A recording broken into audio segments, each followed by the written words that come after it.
नमस्कार साथियों, अकेला व्यक्ति हर बार YouTube चैनल में आपका दिल से स्वागत है।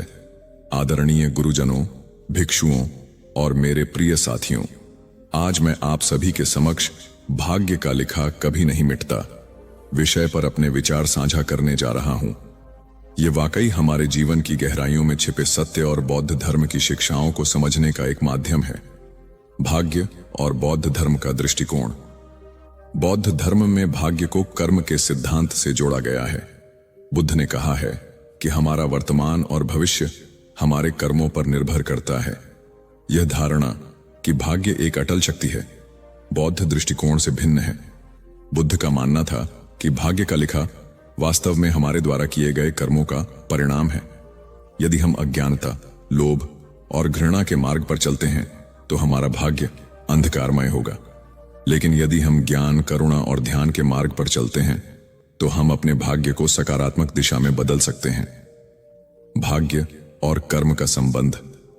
बौद्ध धर्म का कर्म सिद्धांत हमें यह सिखाता है कि हमारा हर कार्य, हर विचार और हर शब्द ऊर्जा के रूप में ब्रह्मांड में फैलता है। यह ऊर्जा वापस हमारे जीवन में लौटती है। इसे हम भाग्य कहते हैं। उदाहरण के लिए, यदि हम किसी के प्रति दया दिखाते हैं तो ब्रह्मांड हमें दया और करुणा लौट आता है। इसी प्रकार यदि हम नकारात्मकता फैलाते हैं तो वह भी हमें प्रभावित करती है। इसलिए भाग्य का लिखा बदलने का तात्पर्य यह है कि हम अपने कर्मों को सुधारें। क्या भाग्य को बदला जा सकता है? बुद्ध ने यह स्पष्ट किया कि हम अपने प्रयासों और सही मार्ग पर चलने से अपने जीवन को बदल सकते हैं। 4 आर्य सत्य और अष्टांगिक मार्ग का पालन करके हम अपने कर्मों को शुद्ध कर सकते हैं और इस प्रकार अपने भाग्य को बदल सकते हैं। यह सत्य है कि हमारे अतीत के कर्मों का फल हमें भुगतना पड़ता है, लेकिन हमारा वर्तमान और भविष्य हमारे हाथों में है। इसलिए यह कहना कि भाग्य का लिखा कभी नहीं मिटता केवल आंशिक सत्य है। बुद्ध हमें यह सिखाते हैं कि सही ज्ञान और प्रयास से हम अपने भाग्य को बेहतर बना सकते हैं। ध्यान और अनुशासन हमारे कर्मों को शुद्ध करने का सबसे प्रभावी साधन है। बुद्ध ने विपश्यना ध्यान की विधि दी, जिससे हम अपने अंदर छिपी नकारात्मक ऊर्जा को समाप्त कर सकते हैं। जब हम अपने मन और कर्मों को नियंत्रित करते हैं तो हम अपने भाग्य को नियंत्रित करने की शक्ति प्राप्त करते हैं। अंत में भाग्य का लिखा हमारी आत्मा की यात्रा का प्रतिबिंब है। यह हमारे कर्मों का परिणाम है, जिसे हम अपने ज्ञान, करुणा और सत्य के मार्ग पर चलकर बदल सकते हैं। बौद्ध धर्म हमें यह समझाता है कि भाग्य हमारे कर्मों का फल है और सही कर्मों द्वारा हम इसे सकारात्मक दिशा में ले जा सकते हैं। इसलिए आइए हम सभी यह संकल्प लें कि हम अपने जीवन में सकारात्मक कर्म करेंगे, दूसरों के प्रति करुणा और दया दिखाएंगे और अपने भाग्य को अपने हाथों में लेंगे। यही बौद्ध धर्म का सच्चा मार्ग है। चलिए अब हम आपको एक कहानी के माध्यम से समझाते हैं कि भाग्य का और कैसे लिखा जाता है। तो चलिए शुरू करते हैं। नमस्कार दोस्तों, अकेला व्यक्ति YouTube चैनल में आपका दिल से स्वागत है। बहुत समय पहले की बात है। एक छोटे से गांव में चंदन नाम का एक किसान रहता था। चंदन अपने परिवार के साथ सुख शांति से रहता था, लेकिन उसका मन हमेशा अपने भाग्य को लेकर चिंतित रहता। वह हर असफलता के बाद यही कहता, भाग्य में ऐसा ही लिखा है। चंदन बहुत परिश्रम करता था, लेकिन उसे खेती में कभी मनचाहा लाभ नहीं मिलता। एक बार उसकी फसल तेज बारिश में बर्बाद हो गई। उसने हताश होकर कहा, भाग्य का लिखा कभी नहीं मिटता, यह मेरी नियति है। गांव के बुजुर्ग उसे समझाते, चंदन अपनी सोच बदलो, सही मार्ग पर चलोगे तो भाग्य बदल जाएगा। लेकिन चंदन उनकी बातों को अनसुना कर देता। एक दिन गांव में बुद्ध का आगमन हुआ। गांव वाले उनके प्रवचन सुनने के लिए इकट्ठा हुए। चंदन भी उनके पास गया और बोला, गुरुदेव, क्या सच में भाग्य का लिखा कभी नहीं मिटता? बुद्ध ने मुस्कुराते हुए कहा, आओ मैं तुम्हें एक कहानी सुनाता हूं। बुद्ध ने कहानी शुरू की। एक समय की बात है, सुधा नाम की एक स्त्री थी। उसका जीवन कठिनाइयों से भरा था। वह दिन रात अपने भाग्य को कोसती रहती थी। एक दिन उसने एक साधु से पूछा, मेरा भाग्य इतना बुरा क्यों है? साधु ने उत्तर दिया, तुम्हारे कर्म ही तुम्हारे भाग्य के निर्माता हैं। यदि तुम अपने कर्म सुधारोगी तो तो भाग्य भी बदल जाएगा। सुधा ने साधु की बात मानी। उसने गरीबों की सहायता करना शुरू किया, सच बोलना और ध्यान करना सीखा। धीरे धीरे उसके जीवन में सुख समृद्धि लौट आई। बुद्ध ने कहानी समाप्त की और कहा, चंदन, जैसे सुधा ने अपने कर्म बदलकर अपना भाग्य बदला, वैसे ही तुम भी कर सकते हो। तुम्हारा भाग्य तुम्हारे हाथों में है। सही प्रयास, सत्य और करुणा से तुम अपने जीवन को बदल सकते हो। चंदन ने बुद्ध की बातों को मन में बैठा लिया। उसने अपने सोचने और काम करने का तरीका बदल दिया। अब वह केवल मेहनत ही नहीं करता, बल्कि हर काम में ध्यान और सच्चाई को शामिल करता। धीरे धीरे उसकी फसलें बेहतर होने लगीं। उसका परिवार खुशहाल हो गया और वह खुद को भाग्यशाली मानने लगा। यह कहानी हमें यह सिखाती है कि भाग्य कोई अटल सत्य नहीं है, यह हमारे कर्मों का परिणाम है। यदि हम सही मार्ग पर चलें तो हम अपने जीवन को बेहतर बना सकते हैं। बौद्ध धर्म हमें यह सिखाता है कि हमारा भाग्य हमारे हाथों में है और सही प्रयास से हम इसे बदल सकते हैं। चंदन की कहानी हमें यह प्रेरणा देती है कि हम अपने कर्मों पर ध्यान दें। भाग्य केवल एक परिणाम है जिसे हम अपने कर्मों और विचारों से बदल सकते हैं। सही मार्ग, सही सोच और सही कर्म ही सच्चे भाग्य का निर्माण करते हैं। आज मैं अपनी दुनिया को जिंदगी का एक पहलू कहूं या कुछ और, किंतु इतना मैं अवश्य जानता हूं, उसे हम भाग्य अथवा किस्मत कहते हैं। इनके इशारों पर ही तो हमारी जिंदगी चलती है।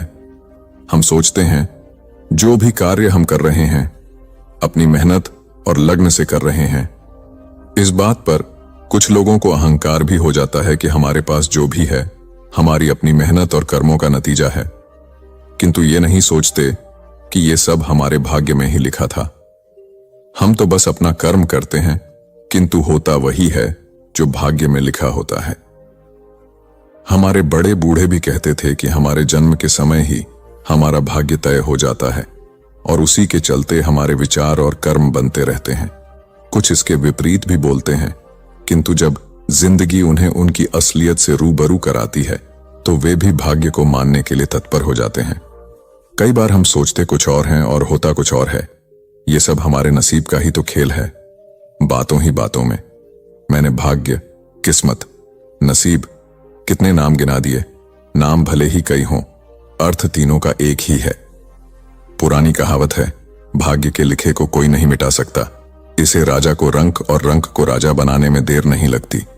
तो चलिए इसे हम एक कहानी के माध्यम से समझेंगे। एक राजा था। उसका राज्य बहुत ही खुशहाल था। उसको 3 बेटियां थीं। सब कुछ शांतिपूर्ण तरीके से चल रहा था। राजा की तीनों बेटियां अपने पिता से बेहद प्रेम करती थीं। एक दिन राजा अपने महल की छत पर टहल रहा था। हर तरफ शांति थी। यह देख वो अत्यंत प्रसन्न था। कुछ देर पश्चात पता नहीं राजा को क्या सूझी। राजा जब दरबार में गया तो बोला, सभी लोग मेरा दिया मेरे भाग्य का खाते हैं। सभी दरबारियों ने हां में हां मिलाते हुए कहा, जी महाराज, हम सभी आपका दिया और आपके भाग्य का खाते हैं। राजा उनकी बात सुनकर अत्यंत प्रसन्न हुआ। तभी दरबार में उसकी बेटियां भी आ गईं।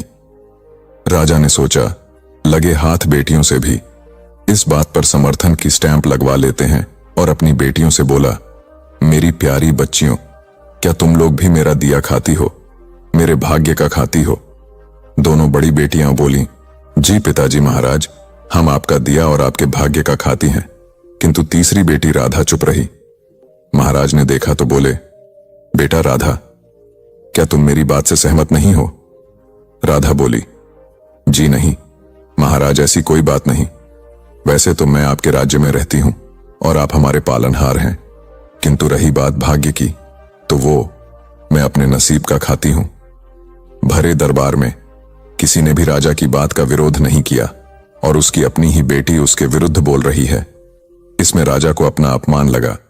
उसने अपने क्रोध पर नियंत्रण करते हुए कहा, बेटी राधा, कहीं तुम भूलवश गलत तो नहीं बोल गई? जी नहीं पिताजी, मैं अपने भाग्य का ही खाती हूं। उसने पुनः अपनी बात दोहरा दी। सभी दरबारी शांत थे। इस बार राजा को क्रोध आ गया और बोला, देखते हैं तुम कैसे अपने भाग्य का खाती हो। ये भाग्य ही तो अपना खेल खेल रहा था। कुछ दिनों पश्चात राजा ने अपनी दोनों बेटियों का विवाह किसी बड़े राज्य के राजकुमारों के संग कर दिया। और तीसरी बेटी राधा का विवाह एक तोते से कर दिया जो उनके महल की मुंडेर पर आ बैठ गया था। राधा ने इस विवाह का विरोध किया, किंतु राजा को तो जैसे जिद थी, बोला अब अपने भाग्य का खाओ, और उसे राज्य से कुछ दूरी पर एक जमीन का टुकड़ा दे दिया। राधा उस तोते को साथ लेकर महल से बाहर आ गई। उस जमीन पर जाकर देखा तो वो बंजर जमीन थी। कहां वो महलों में रहने वाली नाजुक सी राजकुमारी, और कहां आज वो बंजर जमीन पर अपने पति तोते के साथ थी। भाग्य का खेल वो समझ नहीं पाई और घबराकर रोने लगी। उसने तोते को उड़ाना चाहा, किंतु वो उड़ा नहीं, उसी के संग रहा। कहने लगी, ये देखो भाग्य का खेल। एक राजकुमारी तोते पति के साथ इस बंजर जमीन पर आ गई। फिर उसने सोचा, इस तरह रोने से काम नहीं चलेगा। उसने साहस से काम लिया। पहले तो वो नदी किनारे गई, स्नान किया, पानी पिया, और उस तोते को एक टीले पर बिठाकर समीप के बगीचे से कुछ फल तोड़कर लाई और अपने पति को भी दी। तभी तेज हवा चलने लगी। उसने सोचा, इस तरह तो नहीं रहा जा सकता, एक झोपड़ी ही बनानी पड़ेगी, और वो कुछ डंडे, घास इत्यादि एकत्र कर गड्ढा खोदने लगी ताकि उन डंडों को ठीक से टिका सके। अभी गड्ढा एक हाथ ही खोदा था, तभी किसी चीज से वो पत्थर टकराया। अब तो राधा की उत्कंठा जगी और उसने और गहरा गड्ढा खोदा। खोदते खोदते उसे शाम हो गई। उसमें से एक बड़ा कलश निकला जो स्वर्ण अशर्फियों से भरा पड़ा था। अगले दिन राजकुमारी ने वहां महल की नींव डलवा दी और कुछ ही महीनों में उस स्थान पर अपने पिता से भी बड़ा सुंदर और शानदार महल खड़ा हो गया। इस बीच वो तोता हमेशा उसके संग रहा। अब तो राजकुमारी को अपने उस तोते पति से प्रेम भी हो गया और दोनों संग रहते। एक दिन राधा ने प्रेमवश आवेश में आकर उस तोते को चूम लिया। उसके चूमते ही एक चमत्कार हुआ। वो तोता एक बहुत ही सुंदर राजकुमार में बदल गया। तब उसने बताया, मुझे अपने सुंदर होने पर अहंकार था। एक दिन मैंने उसी अहंकार में जादूगरनी का अपमान किया। तब उस जादूगरनी के श्राप से वो तोता बन गया था और तुमने इस तोते को प्रेम करके उसका श्राप तोड़ दिया। ये सभी बातें राधा के पिता के पास भी पहुंची और वो ये सब देखने स्वयं अपनी बेटी के महल में आया और उसका ठाठ बांट देखकर अचंभित रह गया। और वो राजकुमार से भी मिला। अब उसे लगा कि माध्यम कोई भी हो सकता है, किंतु खाते सब अपने नसीब का है। अब राजा ने उस राजकुमार से अपनी बेटी का पुनः विवाह करके उसके राज्य के लिए कांठूशी खुशी विदा कर दिया। तो दोस्तों, इससे हमें यह सीखने को मिलता है कि इंसान अगर मेहनत करे और हार न माने तो वो अपना भविष्य निर्मित कर सकता है, और जो आपके भाग्य में होगा वो तो कोई छीन भी नहीं सकता, क्योंकि वो परमात्मा ने आपके भाग्य में लिखा ही है। अगर आप भी राधा की तरह मेहनत करते हो और हार नहीं मानते हो तो निश्चित आपका भाग्य आपका साथ अवश्य देगा। मनुष्य चाहे कितना भी प्रयास क्यों ना कर ले, कितना भी प्रयत्न क्यों ना कर ले, उसे अपने कर्मों का फल तो भोगना ही पड़ता है। चाहे मनुष्य कितना ही प्रयत्न कर ले, लेकिन वह कभी अपने कर्मों से बच नहीं सकता। जैसी करनी वैसी भरनी, यह वाक्य तो आपने सुना ही होगा। अर्थात जैसे आप कर्म करोगे वैसा ही आपको फल भी प्राप्त होगा। लेकिन मेरा एक प्रश्न है, क्या आप इस बात पर यकीन करते हैं कि जैसा आप कर्म करेंगे वैसा ही आपको फल भी मिलेगा? अब आप में से अधिकतर लोगों के मन में यह प्रश्न जरूर उठ रहा होगा, क्योंकि इसमें पूछने वाली बात क्या है? यह तो सत्य ही है कि जैसे हम कर्म करेंगे वैसा ही हमें फल भी मिलेगा। लेकिन एक बार के लिए आंखें बंद करके अपने आप से यह प्रश्न कीजिए, देखिएगा कि आपको इस प्रश्न का उत्तर स्पष्टता से नहीं मिल पाएगा। कहीं ना कहीं आपके मन में एक संशय जरूर होगा कि क्या यह बात सच है या झूठ। दोस्तों, आज इस कहानी से हम समझेंगे कर्मों का खेल। आखिर अच्छे कर्मों का फल अच्छा और बुरे कर्मों का फल बुरा कैसे होता है? बहुत समय पहले की बात है। किसी गांव में एक बहुत ही ज्ञानी पंडित रहता था। एक दिन वह अपने बचपन के दोस्त से मिलने के लिए दूसरे गांव में जा रहा था। उसका वह दोस्त बचपन से ही गूंगा और एक पैर से अपाहिज था। उस पंडित के गांव से उसके दोस्त का घर काफी दूर था। वहां जाने के लिए बीच बीच में कई सारे छोटे छोटे गांव पड़ते थे। पंडित रास्ते में अपनी धुन में चला जा रहा था। चलते चलते उसकी मुलाकात एक व्यक्ति से होती है। रास्ते में उसे एक आदमी मिलता है जो ऐसा लगता था कि वह किसी का इंतजार कर रहा था, और वह भी पंडित के साथ चलने लगता है। उस आदमी को देखकर पंडित बहुत खुश हो जाता है। उसने सोचा, चलो अच्छा हुआ, साथ साथ चलने से उसका सफर आसानी से कट जाएगा। बात की शुरुआत करने के लिए उस पंडित ने उस व्यक्ति से उसका नाम पूछा तो उसने अपना नाम धर्मराज बताया। पंडित को यह नाम कुछ अजीब सा लगता है, लेकिन उसने नाम के विषय में कुछ और पूछना उचित नहीं समझा। दोनों धीरे धीरे साथ में चल रहे थे। तभी रास्ते में एक गांव आता है। गांव का प्रवेश द्वार आते ही धर्मराज ने पंडित से कहा, तुम आगे चलो, मुझे इस गांव में एक काम है, मैं तुमसे आगे मिलता हूं। पंडित ने कहा, ठीक है। वह आगे रास्ते में चल देता है। कुछ देर बाद उस गांव में खबर फैली कि एक व्यक्ति को सांड ने अपनी सींग में फंसाकर मार दिया है।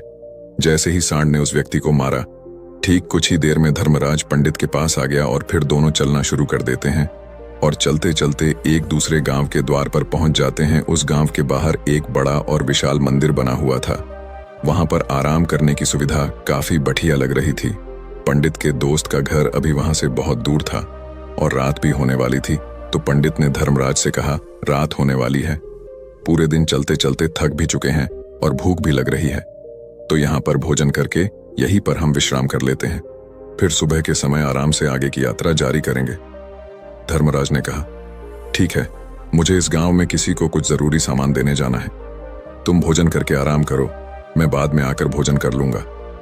इतना कहकर वह वहां से चला जाता है, लेकिन उसके जाने के कुछ समय बाद, कुछ ही देर बाद धुआं उठता हुआ दिखाई देता है और देखते ही देखते पूरे गांव में आग लग जाती है। पंडित ने हैरानी से सोचा कि यह धर्मराज जहां भी जाता है वहां कोई ना कोई अनहोनी जरूर हो जाती है, कुछ तो गड़बड़ है इस व्यक्ति में।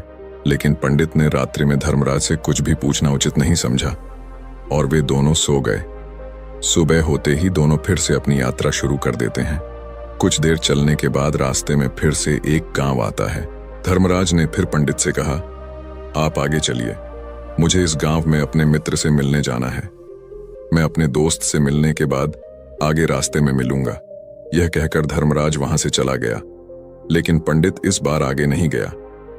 वहीं खड़ा होकर धर्मराज को देखता रहा कि वह कहां जा रहा है और क्या करता है।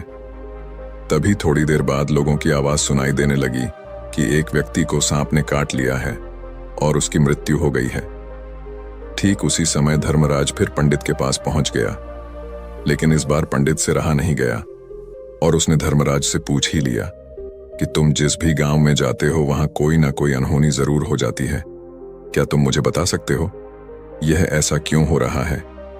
धर्मराज ने कहा, पंडित जी, आप तो मुझे बहुत ज्ञानी मालूम पड़े थे, इसीलिए मैं आपके साथ चलने लगा था, क्योंकि ज्ञानियों का साथ बहुत अच्छा होता है, परंतु आप अभी तक समझ नहीं पाए कि मैं कौन हूं। पंडित ने कहा, मैं समझ गया हूं, लेकिन मुझे कुछ शंका है, अगर आप ही अपना उपयुक्त परिचय दे दें तो मेरे लिए आसानी होगी। तब धर्मराज ने जवाब दिया कि मैं यमदूत हूं और यमराज की आज्ञा से उन लोगों के प्राण हरण करता हूं जिनकी उम्र पूरी हो चुकी है। हालांकि पंडित को पहले से ही इस बात की आशंका थी, फिर भी धर्मराज के मुंह से यह बातें सुनकर वह घबरा गया, लेकिन वह हिम्मत करके पूछता है कि अगर तुम सच में यमदूत हो तो मुझे बताओ, अगली मृत्यु किसकी है? धर्मराज ने जवाब दिया, अगली मृत्यु तुम्हारे उसी मित्र की है जिससे तुम मिलने जा रहे हो, और उसकी मृत्यु का कारण भी तुम ही बनोगे।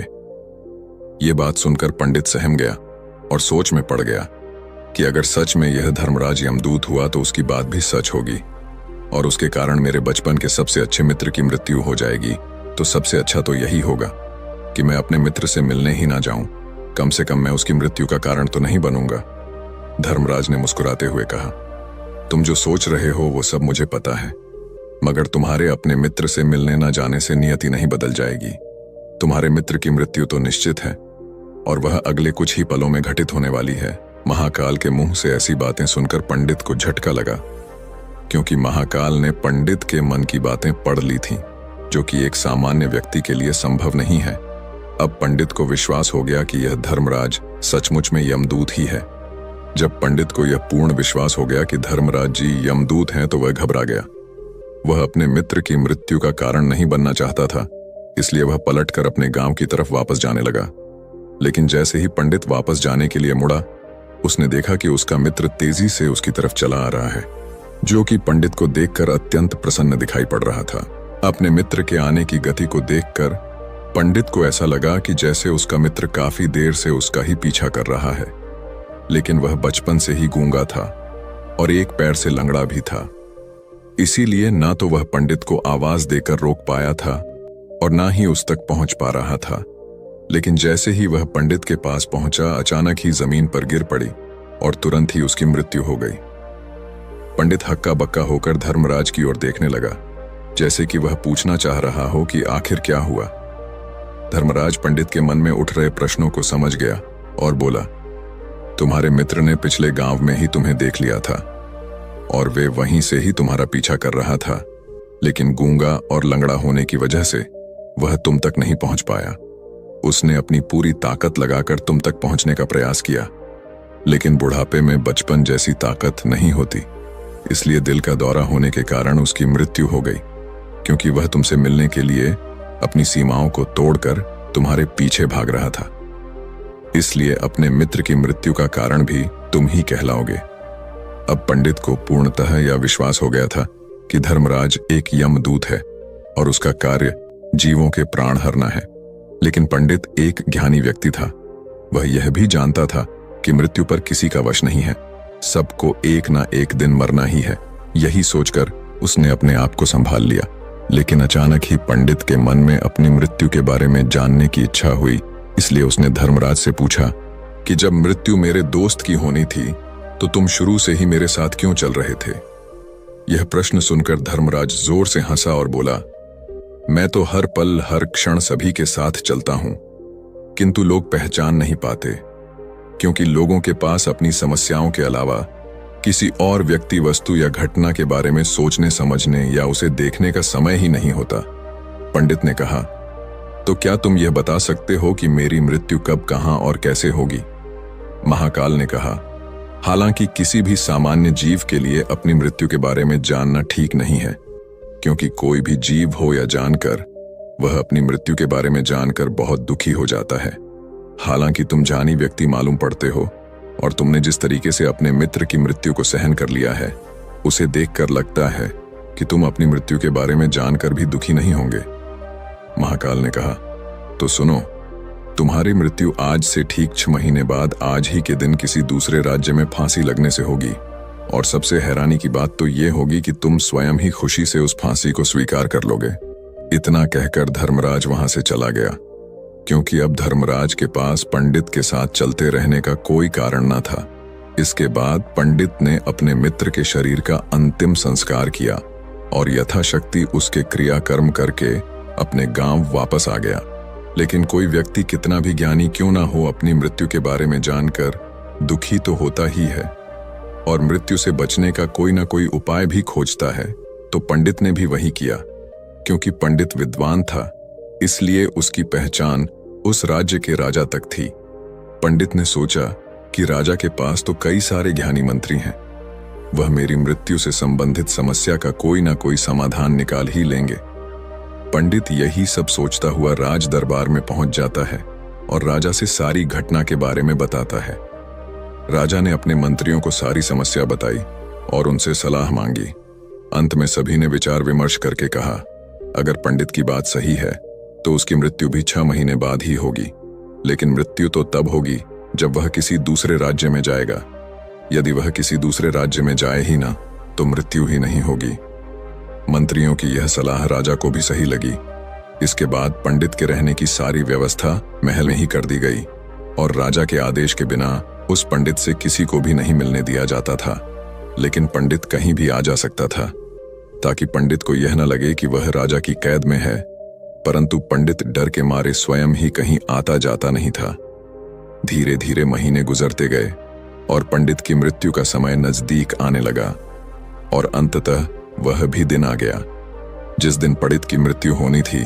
तो जिस दिन पंडित की मृत्यु होनी थी उसकी एक रात पहले पंडित डर के मारे जल्दी ही सो गया, ताकि जल्दी से वह रात बीत जाए और अगला दिन आ जाए, ताकि उसकी मृत्यु टल सके।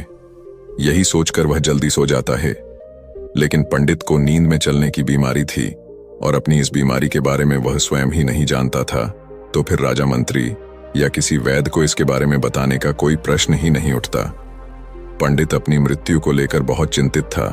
वह पिछले कई दिनों से ठीक है, सो भी नहीं पा रहा था, और नींद में चलने की बीमारी भी तभी होती है जब व्यक्ति ठीक से सो नहीं पा रहा हो। तो उस रात भी पंडित को नींद में चलने का दौरा पड़ा। वह उठा और महल से निकलकर अस्तबल में गया, क्योंकि पंडित राजा का खास मेहमान था। इसलिए किसी भी पहरेदार ने उसे नहीं रोका और ना ही किसी तरह की कोई पूछताछ की।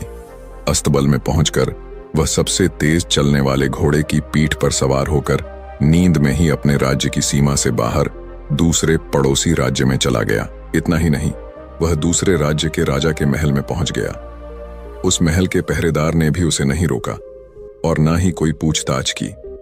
सभी लोग रात्रि का अंतिम प्रहार होने के कारण गहरी नींद में थे।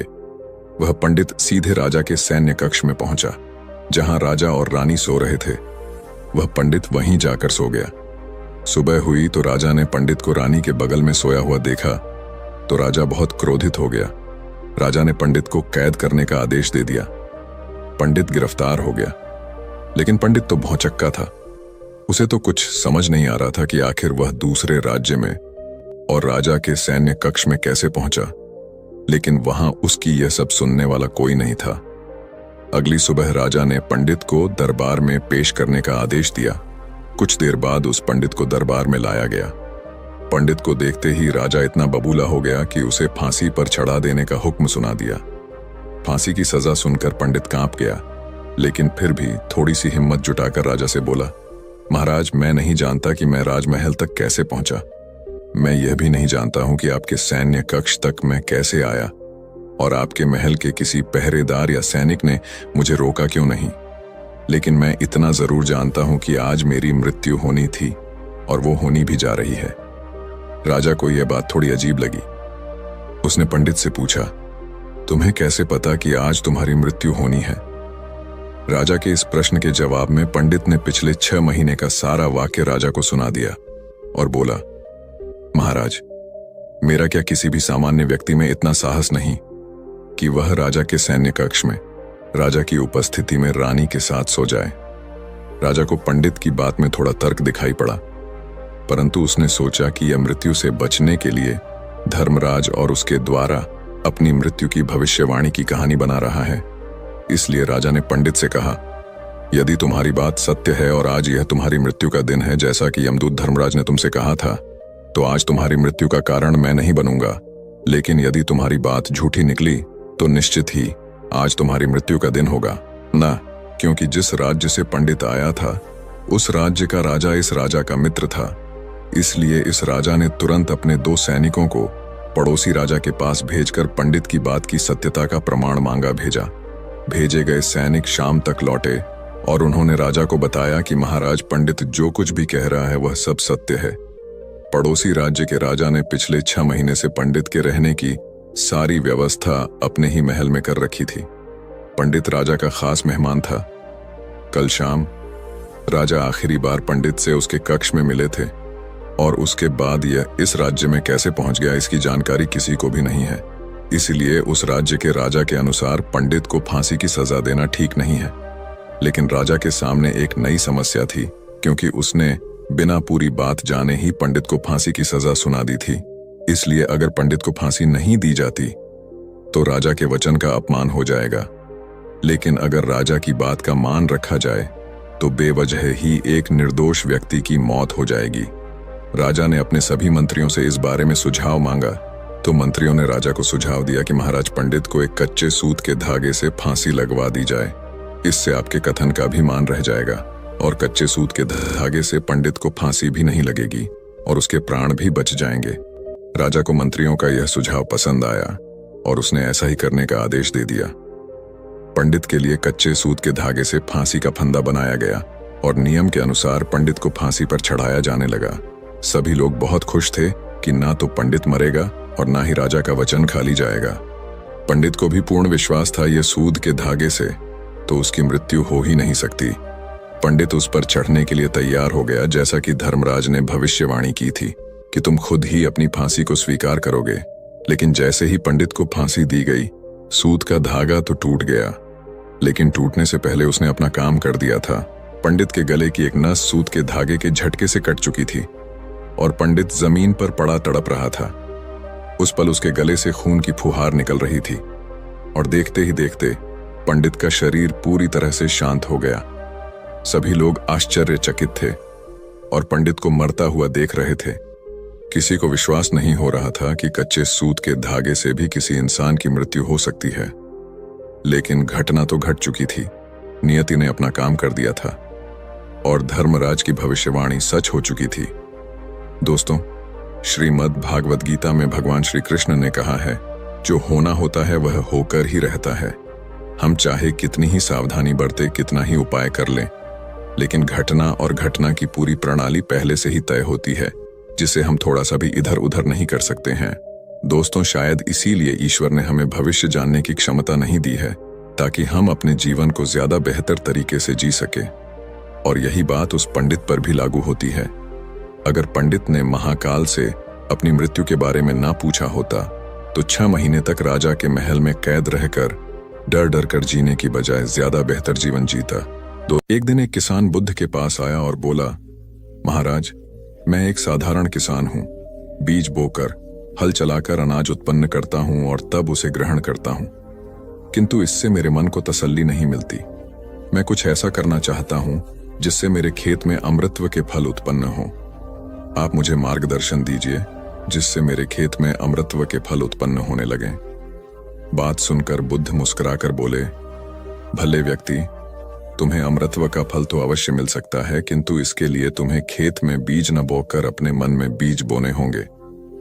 यह सुनकर किसान हैरानी से बोला, प्रभु, आप यह क्या कह रहे हैं? भला मन के बीज बोकर भी फल प्राप्त हो सकते हैं? बुद्ध बोले, बिल्कुल हो सकते हैं, और इन बीजों से तुम्हें जो फल प्राप्त होंगे वे वाकई साधारण न होकर अद्भुत होंगे, जो तुम्हारे जीवन को भी सफल बनाएंगे और तुम्हें नेकी की राह दिखाएंगे। किसान ने कहा, प्रभु, तब तो मुझे अवश्य बताइए कि मैं मन में बीज कैसे बोऊं? बुद्ध बोले, तुम मन में विश्वास के बीज बो, विवेक का हल चलाओ, ज्ञान के जल से उसे सींचो और उसमें नम्रता का उर्वरक डालो। इससे तुम्हें अमृतत्व का फल प्राप्त होगा। उसे खाकर तुम्हारे सारे दुख दूर हो जाएंगे और तुम्हें असीम शांति का अनुभव होगा। बुद्ध से अमृतत्व के फल की प्राप्ति की बात सुनकर किसान की आंखें खुल गईं। वह समझ गया कि अमृतत्व का फल सद्विचारों के द्वारा ही प्राप्त किया जा सकता है। गौतम बुद्ध किसी उपवन में विश्राम कर रहे थे। तभी बच्चों का एक झुंड आया और पेड़ पर पत्थर मारकर आम गिराने लगा। एक पत्थर बुद्ध के सर पर लगा और उससे खून बहने लगा। बुद्ध की आंखों में आंसू आ गए। बच्चों ने देखा तो भयभीत हो गए। उन्हें लगा कि अब बुद्ध उन्हें भला बुरा कहेंगे। बच्चों ने उनके चरण पकड़ लिए और उनसे क्षमा याचना करने लगे। उनमें से एक बच्चे ने कहा, हमसे बड़ी भूल हो गई है, मेरी वजह से आपको पत्थर लगा और आपके आंसू आ गए। इस पर बुद्ध ने कहा, बच्चों, मैं इसलिए दुखी हूं कि तुमने आम के पेड़ पर पत्थर मारा तो पेड़ ने बदले में तुम्हें मीठे फल दिए, लेकिन मुझे मारने पर मैं तुम्हें सिर्फ भय दे सका। एक बार भगवान बुद्ध अपने अनुयायियों के साथ किसी गांव में उपदेश देने जा रहे थे। उस गांव से पूर्व ही मार्ग में उन लोगों को जगह जगह बहुत सारे गड्ढे खुदे हुए मिले। बुद्ध के एक शिष्य ने उन गड्ढों को देखकर जिज्ञासा प्रकट की, आखिर इस तरह के गड्ढे खुदे होने का तात्पर्य क्या है? बुद्ध बोले, पानी की तलाश में किसी व्यक्ति ने इतने गड्ढे खोदे हैं। यदि वह धैर्यपूर्वक एक ही स्थान पर गड्ढा खोदता तो उसे पानी अवश्य मिल जाता, पर वह थोड़ी देर गड्ढा खोदता और पानी न मिलने पर दूसरा गड्ढा खोदना शुरू कर देता। व्यक्ति को परिश्रम करने के साथ धैर्य भी रखना चाहिए। एक बार भगवान बुद्ध भिक्षा के लिए एक किसान के यहाँ पहुंचे। तथागत को भिक्षा के लिए आया देखकर किसान उपेक्षा से बोला, श्रमण, मैं हल जोतता हूं और तब खाता हूं। तुम्हें भी हल जोतना और बीज बोना चाहिए और तब खाना खाना चाहिए। बुद्ध ने कहा, महाराज, मैं भी खेती ही करता हूं। इस पर किसान को जिज्ञासा हुई। बोले, गौतम, मैं न तुम्हारा हल देखता हूं, न बैल और न खेती के स्थल। तब आप कैसे कहते हैं कि आप भी खेती ही करते हैं? आप कृपया अपनी खेती के संबंध में समझाइए। बुद्ध ने कहा, महाराज, मेरे पास श्रद्धा का बीज, तपस्या रूपी वर्षा, प्रजा रूपी जोत और हल है। पाप भीरुता का दंड है, विचार रूपी रस्सी है, स्मृति और जागरूकता रूपी हल की फाल और पेनी है, मैं वचन और कर्म में संयत रहता हूं। मैं अपनी इस खेती को बेकार घास से मुक्त रखता हूं और आनंद की फसल काट लेने तक प्रयत्नशील रहने वाला हूं। अप्रमाद मेरा बैल है जो बाधाएं देखकर भी पीछे मुंह नहीं मोड़ता है। वह मुझे सीधा शांति धाम तक ले जाता है। इस प्रकार मैं अमृत की खेती करता हूं। एक बार बुद्ध से मल्लुक्य पुत्र ने पूछा, भगवान, आपने आज तक यह नहीं बताया कि मृत्यु के उपरांत क्या होता है। उसकी बात सुनकर बुद्ध मुस्कुराए। फिर उन्होंने उससे पूछा, पहले मेरी एक बात का जवाब दो। अगर कोई व्यक्ति कहीं जा रहा हो और अचानक कहीं से आकर उसके शरीर में एक विषबुझा बाण घुस जाए तो उसे क्या करना चाहिए? पहले शरीर में घुसे बाण को हटाना ठीक रहेगा या फिर देखना कि बाण किधर से आया है और किसे लक्ष्य कर मारा गया है? मल्लु के पुत्र ने कहा, पहले तो शरीर में घुसे बाण को तुरंत निकालना चाहिए, अन्यथा विष पूरे शरीर में फैल जाएगा। बुद्ध ने कहा, बिल्कुल ठीक कहा तुमने। अब यह बताओ कि पहले इस जीवन के दुखों के निवारण का उपाय किया जाए या मृत्यु की बाद की बातों के बारे में सोचा जाए? मल्लुक के पुत्र अब समझ चुका था और उसकी जिज्ञासा शांत हो गई। एक दिन एक व्यक्ति बुद्ध के पास पहुंचा। वह बहुत अधिक तनाव में था। अनेक प्रश्न उसके दिमाग में घूम घूम कर उसे परेशान कर रहे थे, जैसे आत्मा क्या है, आदमी मृत्यु के बाद कहां जाता है, सृष्टि का निर्माता कौन है, स्वर्ग नरक की अवधारणा कहां तक सच है और ईश्वर है या नहीं। उसे इन प्रश्नों के उत्तर नहीं मिल रहे थे। जब वह बुद्ध के पास पहुंचा तो उसने देखा कि बुद्ध को कई लोग घेर कर बैठे हैं। बुद्ध उन सभी के प्रश्नों व जिज्ञासाओं का समाधान अत्यंत सहज भाव से कर रहे हैं। काफी देर तक यह क्रम चलता रहा, किंतु बुद्ध धैर्यपूर्वक हर एक को संतुष्ट करते रहे। बेचारा व्यक्ति वहां का हाल देखकर परेशान हो गया। उसने सोचा कि इन्हें दुनियादारी के मामलों में पड़ने से क्या लाभ, अपना भगवत भजन करें और बुनियादी समस्याओं से ग्रस्त इन लोगों को भगाए। किंतु बुद्ध का व्यवहार देखकर तो ऐसा लग रहा था मानो इन लोगों का दुख उनका अपना दुख है। आखिर उस व्यक्ति ने पूछ ही लिया, महाराज, आपको इन सांसारिक बातों से क्या लेना देना? बुद्ध बोले, मैं ज्ञानी नहीं हूं और इंसान हूं। वैसे भी वह ज्ञान किस काम का जो इतना घमंडी और आत्मकेंद्रित हो कि अपने अतिरिक्त दूसरे की चिंता ही न कर सके। ऐसा ज्ञान तो अज्ञान से भी बुरा है। बुद्ध की बातें सुनकर व्यक्ति की उलझन दूर हो गई। उस दिन से उसकी सोच व आचरण दोनों बदल गए। कथा का सार यह है कि ज्ञान तभी सार्थक होता है जब वह लोक कल्याण में संलग्न हो। महात्मा बुद्ध एक गांव में ठहरे हुए थे। वे प्रतिदिन शाम को वहां पर सत्संग करते थे। भक्तों की भीड़ होती थी क्योंकि उनके प्रवचनों से जीवन को सही दिशा बोध प्राप्त होता था। बुद्ध की वाणी में गजब का जादू था। उनके शब्द श्रोता के दिल में उतर जाते थे। एक युवक प्रतिदिन बुद्ध का प्रवचन सुनता था। एक दिन जब प्रवचन समाप्त हो गए तो वह बुद्ध के पास गया और बोला, महाराज, मैं काफी दिनों से आपके प्रवचन सुन रहा हूं, किंतु यहां से जाने के बाद मैं अपने गृहस्थ जीवन में वैसा सदाचरण नहीं कर पाता जैसा यहां से सुनकर जाता हूं। इससे सत्संग के महत्व पर शंका भी होने लगती है। बताइए, मैं क्या करूं? बुद्ध ने युवक को बांस की एक टोकरी देते हुए उसमें पानी भरकर लाने के लिए कहा। युवक टोकरी में जल भरने में असफल रहा। बुद्ध ने यह कार्य निरंतर जारी रखने के लिए कहा। युवक प्रतिदिन टोकरी में जल भरने का प्रयास करता, किंतु सफल नहीं हो पाता। कुछ दिनों बाद बुद्ध ने उससे पूछा, इतने दिनों से टोकरी में लगातार जल डालने से क्या टोकरी में कोई फर्क नजर आया? युवक बोला, एक फर्क जरूर नजर आया है। पहले टोकरी के साथ मिट्टी जमा होती थी, अब वह साफ दिखाई देती है। कोई गंदगी नहीं दिखाई देती है और इसके छेद पहले जितने बड़े नहीं रह गए, वे बहुत छोटे हो गए हैं। तब बुद्ध ने उसे समझाया, यदि इसी तरह उसे पानी में निरंतर डालते रहोगे तो कुछ ही दिनों में ये छेद फूल कर बंद हो जाएंगे और टोकरी में पानी भर पाओगे। इसी प्रकार जो निरंतर सत्संग करते हैं उनका मन एक दिन अवश्य निर्मल हो जाता है। अवगुणों के छिद्र भरने लगते हैं और गुणों का जल भरने लगता है। युवक ने बुद्ध से अपनी समस्या का समाधान पा लिया। निरंतर सत्संग से दुर्जन भी सज्जन हो जाते हैं, क्योंकि महापुरुषों की पवित्र वाणी उनके मानसिक विकारों को दूर कर उनमें सद्विचारों का आलोक प्रसारित कर देती है। एक आदमी को बुद्ध ने सुझाव दिया कि दूर से पानी लाते हो, क्यों नहीं अपने घर के पास एक कुआं खोद लेते? हमेशा के लिए पानी की समस्या से छुटकारा मिल जाएगा। सलाह मानकर उस आदमी ने कुआं खोदना शुरू किया, लेकिन 7-8 फीट खोदने के बाद उसे पानी तो क्या, गीली मिट्टी का भी चिन्ह नहीं मिला।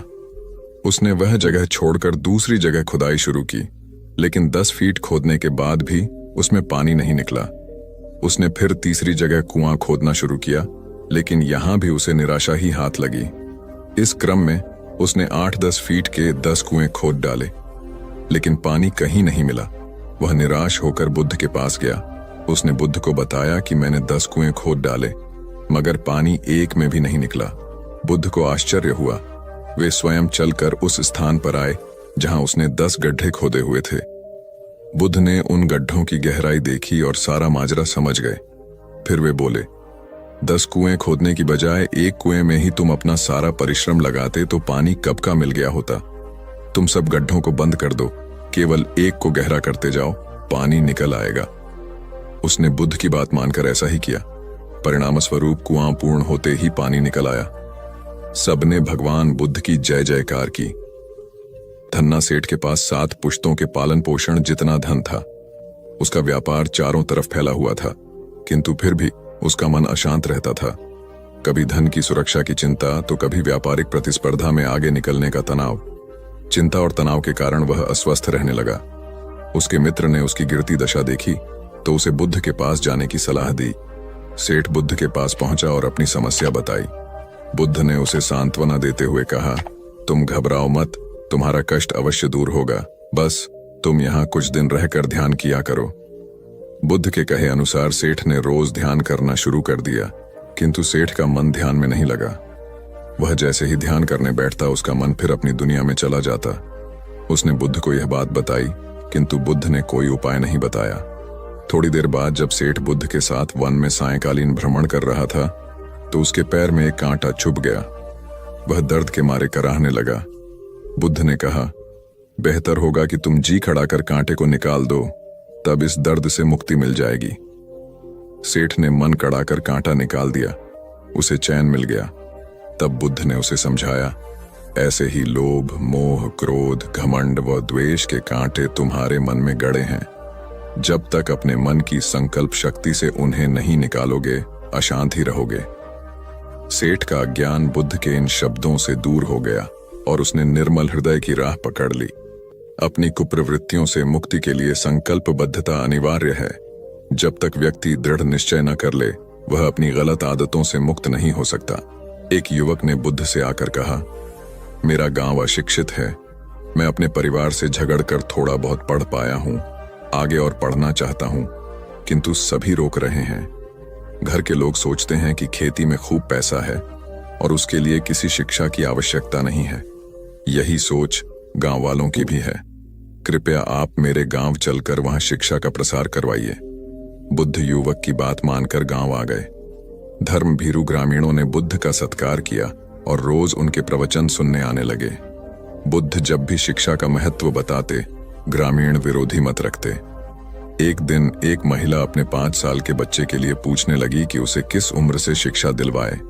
तब बुद्ध ने समझाया कि तुम्हें तो 5 वर्ष पूर्व उसकी शिक्षा शुरू कर देनी थी।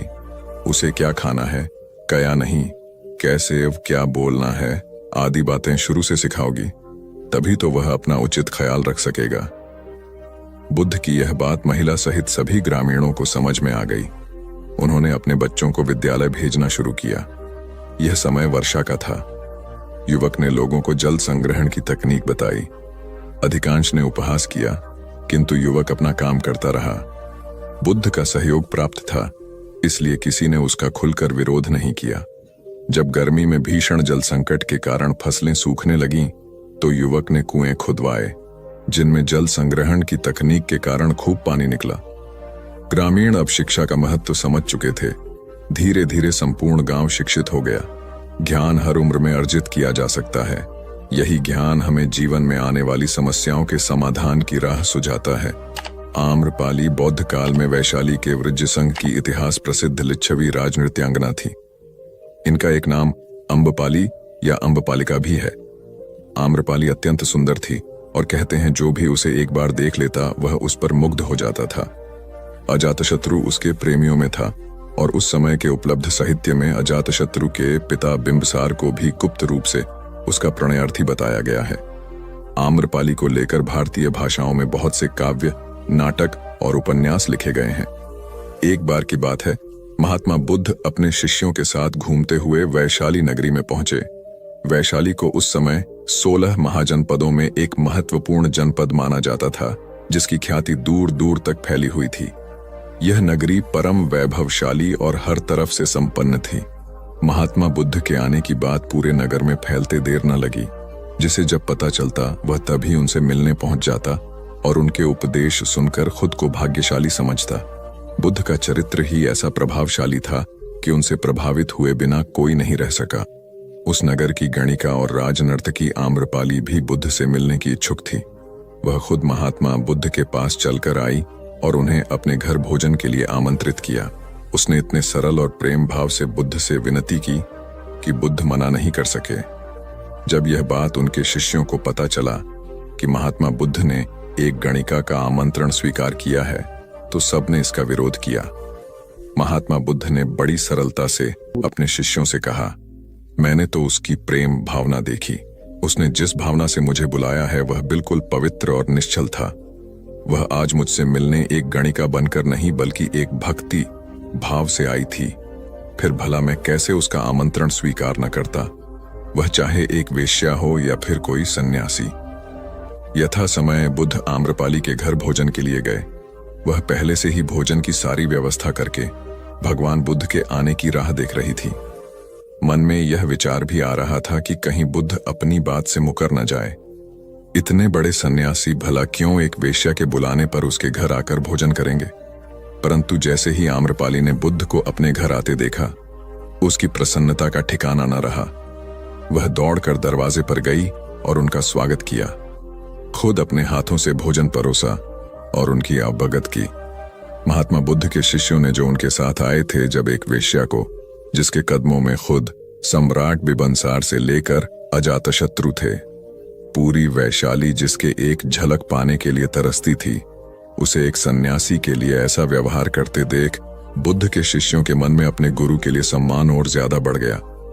आम्रपाली ने महात्मा बुद्ध के व्यक्तित्व के बारे में जैसा सुना था, उनसे मिलने के बाद वह उनसे उससे ज्यादा प्रभावित हुई और उसी समय वह बुद्ध की शरण में चली गई।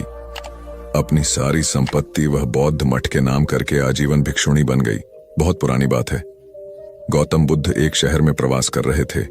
उनके कुछ शिष्य भी उनके साथ थे। उनके शिष्य एक दिन शहर में घूमने निकले तो उस शहर के लोगों ने उन्हें बहुत बुरा भला कहा। शिष्यों को बहुत बुरा लगा और वे वापस लौट गए। गौतम बुद्ध ने जब देखा कि उनके सभी शिष्य बहुत क्रोध में दिख रहे हैं, तो उन्होंने पूछा, क्या बात है, आप सभी इतने तनाव में क्यों दिख रहे हैं? तभी एक शिष्य क्रोध में बोला, हमें यहां से तुरंत प्रस्थान करना चाहिए। जब हम बाहर शहर में घूमने गए तो यहाँ के लोगों ने बिना वजह हमें बहुत बुरा भला कहा। जहां हमारा सम्मान न हो वहां हमें एक पल भी नहीं रहना चाहिए। यहाँ के लोग सिर्फ दुर्व्यवहार के सिवा कुछ जानते ही नहीं हैं। गौतम बुद्ध ने मुस्कुराकर कहा, क्या किसी और जगह पर तुम सद्व्यवहार की अपेक्षा रखते हो? दूसरा शिष्य बोला, इस शहर से तो भले लोग ही होंगे। तब गौतम बुद्ध बोले, किसी जगह को सिर्फ इसलिए छोड़ देना गलत होगा कि वहां के लोग दुर्व्यवहार करते हैं। हम तो संत हैं, हमें तो कुछ ऐसा करना चाहिए कि जिस स्थान पर भी जाएं, उस स्थान को तब तक न छोड़े जब तक अपनी अच्छाइयों से वहां के लोगों को सुधार न दें। हम जिस भी स्थान पर जाएं, वहां के लोगों का कुछ न कुछ भला करके ही वापस लौटें।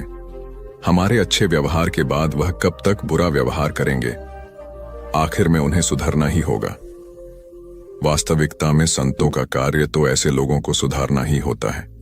सही चुनौती वो है जब हम विपरीत परिस्थितियों में खुद को साबित कर सकें। ये सभी बातें सुनकर बुद्ध के प्रिय शिष्य आनंद ने प्रश्न किया, उत्तम व्यक्ति किसे कहते हैं? इस पर बुद्ध ने जवाब दिया, जिस प्रकार युद्ध में बढ़ता हुआ हाथी चारों तरफ के तीर सहते हुए भी आगे बढ़ता जाता है, ठीक उसी तरह उत्तम व्यक्ति भी दूसरों के अपशब्दों को सहते हुए अपना कार्य करता रहता है। खुद को वश में करने वाले प्राणी से उत्तम कोई और नहीं हो सकता। गौतम बुद्ध की बात शिष्यों को अच्छी तरह से समझ में आ गई। और उन्होंने वहां से जाने का इरादा त्याग दिया। एक बार गौतम बुद्ध से अभय राजकुमार ने प्रश्न किया कि क्या श्रवण गौतम कभी कठोर वचन कहते हैं। उसने सोच रखा था कि नहीं कहने पर वह बताएगा कि एक बार उन्होंने देवदत्त को नरकगामी कहा था, और यदि हां कहे तो उसने पूछा, जा सकता है कि जब आप कठोर शब्दों का प्रयोग करने से स्वयं को रोक नहीं पाते, तब दूसरों को ऐसा उपदेश कैसे देते हैं। बुद्ध ने अभय के प्रश्न का आशय जान लिया। उन्होंने कहा, इसका उत्तर न तो हां में दिया जा सकता है और न नहीं में। अभय की गोद में उस समय एक छोटा बालक था। उसकी ओर इशारा करते हुए बुद्ध ने पूछा, राजकुमार, यदि दाई के अनजाने में यह बालक अपने मुख में कांट का टुकड़ा डाल ले, तब तुम क्या करोगे। मैं उसे निकालने का प्रयास करूंगा। यदि वह आसानी से ना निकल सकता हो तो बाएं हाथ से उसका सिर पकड़कर दाहिने हाथ की उंगली को टेढ़ा करके उसे निकालूंगा। यदि खून निकलने लगे तो भी मेरा यही प्रयास रहेगा कि वह कांट का टुकड़ा किसी न किसी तरह बाहर निकल आए। ऐसा क्यों? इसलिए कि भंते, इसके प्रति मेरे मन में अनुकंपा है। राजकुमार, ठीक इसी तरह तथागत जिस वचन के बारे में जानते हैं कि यह मिथ्या या अनर्थकारी है और उससे दूसरों के हृदय को ठेस पहुंचती है, तब उसका वे कभी उच्चारण नहीं करते। पर इसी तरह जो वचन उन्हें सत्य और हितकारी प्रतीत होते हैं तथा दूसरों को प्रिय लगते हैं, उनका वे सदैव उच्चारण करते हैं। इसका कारण यही है कि तथागत के मन में सभी प्राणियों के प्रति अनुकंपा है। एक बार वैशाली के बाहर जाते धम्म प्रचार के लिए जाते हुए गौतम बुद्ध ने देखा कि कुछ सैनिक तेजी से भागती हुई एक लड़की का पीछा कर रहे हैं। वह डरी हुई लड़की एक कुएं के पास जाकर खड़ी हो गई। वह हाँफ रही थी और प्यासी भी थी। बुद्ध ने उस बालिका को अपने पास बुलाया और कहा कि वह उनके लिए कुएं से पानी निकाले, स्वयं भी पिए और उन्हें भी पिलाए। इतनी देर में सैनिक भी वहां पहुंच गए। बुद्ध ने उन सैनिकों को हाथ के संकेत से रुकने को कहा। उनकी बात पर वह कन्या कुछ झेंपती हुई बोली, महाराज, मैं एक अछूत कन्या हूं। मेरे कुएं से पानी निकालने पर जल दूषित हो जाएगा। बुद्ध ने उससे फिर कहा, पुत्री, बहुत जोर की प्यास लगी है, पहले तुम पानी पिलाओ। इतने में वैशाली नरेश भी वहां आ पहुंचे। उन्हें बुद्ध को नमन किया और सोने के बर्तन में केवड़े और गुलाब का सुगंधित पानी पेश किया। बुद्ध ने उसे लेने से इनकार कर दिया। बुद्ध ने एक बार फिर बालिका से अपनी बात कही। इस बार बालिका ने साहस बटोरकर कुएं से पानी निकलकर स्वयं भी पिया और गौतम बुद्ध को भी पिलाया। पानी पीने के बाद बुद्ध ने बालिका से भय का कारण पूछा। कन्या ने बताया, मुझे संयोग से राजा के दरबार में गाने का अवसर मिला था। राजा ने मेरा गीत सुन मुझे अपने गले की माला पुरस्कार में दी, लेकिन उन्हें किसी ने बताया कि मैं अछूत कन्या हूं। यह जानते ही उन्होंने अपने सिपाहियों को मुझे कैद खाने में डाल देने का आदेश दिया। मैं किसी तरह उनसे बचकर यहां तक पहुंची थी। इस पर बुद्ध ने कहा, सुनो राजन, यह कन्या अछूत नहीं है, आप अछूत हैं। जिस बालिका के मधुर कंठ से निकले गीत का आपने आनंद उठाया, उसे पुरस्कार दिया, वह अछूत हो ही नहीं सकती। गौतम बुद्ध के सामने वह राजा लज्जित ही हो सकते थे। भगवान बुद्ध देव और मनुष्यों के शास्त्र थे, परंतु सबसे पहले वह मनुष्य थे। मनुष्य बढ़कर देवता बनता है, यह प्राचीन मान्यता थी। आज भी हम मनुष्यत्व के ऊपर देवत्व की बात करते हैं, परंतु बुद्ध ने इस क्रम को पलट दिया। उन्होंने कहा, यह जो मनुष्यता है वही देवताओं का सुगति प्राप्त करना कहलाती है। देवता जब सुगति प्राप्त करता है तब वह मनुष्य बनता है। देवताओं में विलास है, राग, द्वेष, ईर्ष्या और मोह भी वहां है। निर्वाण की साधना वहां नहीं हो सकती। इसके लिए देवताओं को मनुष्य बनना पड़ता है। मनुष्यों में ही देव पुरुष का आविर्भाव होता है, जिनको देवता नमस्कार करते हैं। मानवता धर्म का उपदेश देने वाले बुद्ध स्वयं मानवता के जीते जागते रूप थे। यहां उनके जीवन से संबंधित कुछ प्रसंग दिए जाते हैं, जिनसे उनके व्यक्तित्व में बैठी हुई गहरी मानवता का दर्शन होता है। भगवान का परिनिर्वाण होने वाला है। रात का पिछला पहर है। भिक्षु उनकी शैया को घेरे बैठे हैं। बुद्ध उन्हें उपदेश दे रहे हैं, कह रहे हैं, भिक्षुओं, बुद्ध, धर्म और संघ के विषय में कुछ शंका हो तो पूछ लो। पीछे मलाल मत करना कि भगवान हमारे सामने थे, पर हम उनसे कुछ पूछ ना सके। कोई शिष्य नहीं बोलता। भगवान 3 बार कहते हैं, पर कोई भिक्षु कुछ पूछने को नहीं उठता। भगवान को शंका होती है कि कहीं वे उनके गौरव का विचार करके पूछने में संकोच तो नहीं कर रहे। इसलिए वह कहते हैं, शायद भिक्षुओं, तुम मेरे गौरव के कारण नहीं पूछ रहे। जैसे मित्र मित्र से पूछता है, वैसे तुम मुझसे पूछो। बुद्ध अपने शिष्यों की समान भूमिका पर आ जाते हैं। उनकी यह विनम्रता मनुष्य धर्म की आधार भूमि है। बुद्ध ने अपने को भिक्षुओं का कल्याण मित्र कहा है, जो उनकी मानवीय सहृदयता और विनम्रता को सूचित करता है। एक दूसरा दृश्य भी उसी समय का है। चंद करमार पुत्र के यहाँ बुद्ध ने अंतिम भोजन किया था। उसके बाद ही उन्हें खून गिरने की कड़ी बीमारी हो गई थी, जो उनके शरीरांत का कारण बनी। बुद्ध को उसके हृदय का बड़ा ध्यान था। भक्त उपासक को यह अफसोस हो सकता था कि उसका भोजन करके ही भगवान का शरीर छूट गया। इसलिए आखिरी सांस लेने से पहले उन्होंने आनंद को आदेश दिया, आनंद, चंद करमार पुत्र की इस चिंता को दूर करना और कहना, आयुष्मान, तूने बड़ा लाभ कमाया कि मेरे भोजन को करके तथागत परिनिर्वाण को प्राप्त हुए। जिसके हृदय में अगाध करुणा थी, वह ऐसा क्यों न कहता। जिस रात को बुद्ध का परिनिर्वाण हुआ, आधी रात के समय सुभद्र नाम का एक परिव्राजक आया। उसके मन में कुछ शंकाएं थीं। आनंद ने उसे यह कहकर रोक दिया, उन्हें हैरान मत करो, वह थके हुए हैं। भगवान ने आनंद की बात सुन ली। उन्होंने आनंद से कहा, नहीं आनंद, सुभद्र को मना मत करो, मेरे पास आने दो। वह परम ज्ञान की इच्छा से पूछना चाहता है, हैरान करने की उसकी इच्छा नहीं है। पूछने पर जो मैं उसे कहूंगा, वह उसे जल्दी ही समझ लेगा। मध्य रात्रि में, उस अवस्था में, सुभद्र की तथागत से उपदेश सुनने का सौभाग्य मिल गया। एक बड़ी दुखियारी स्त्री थी।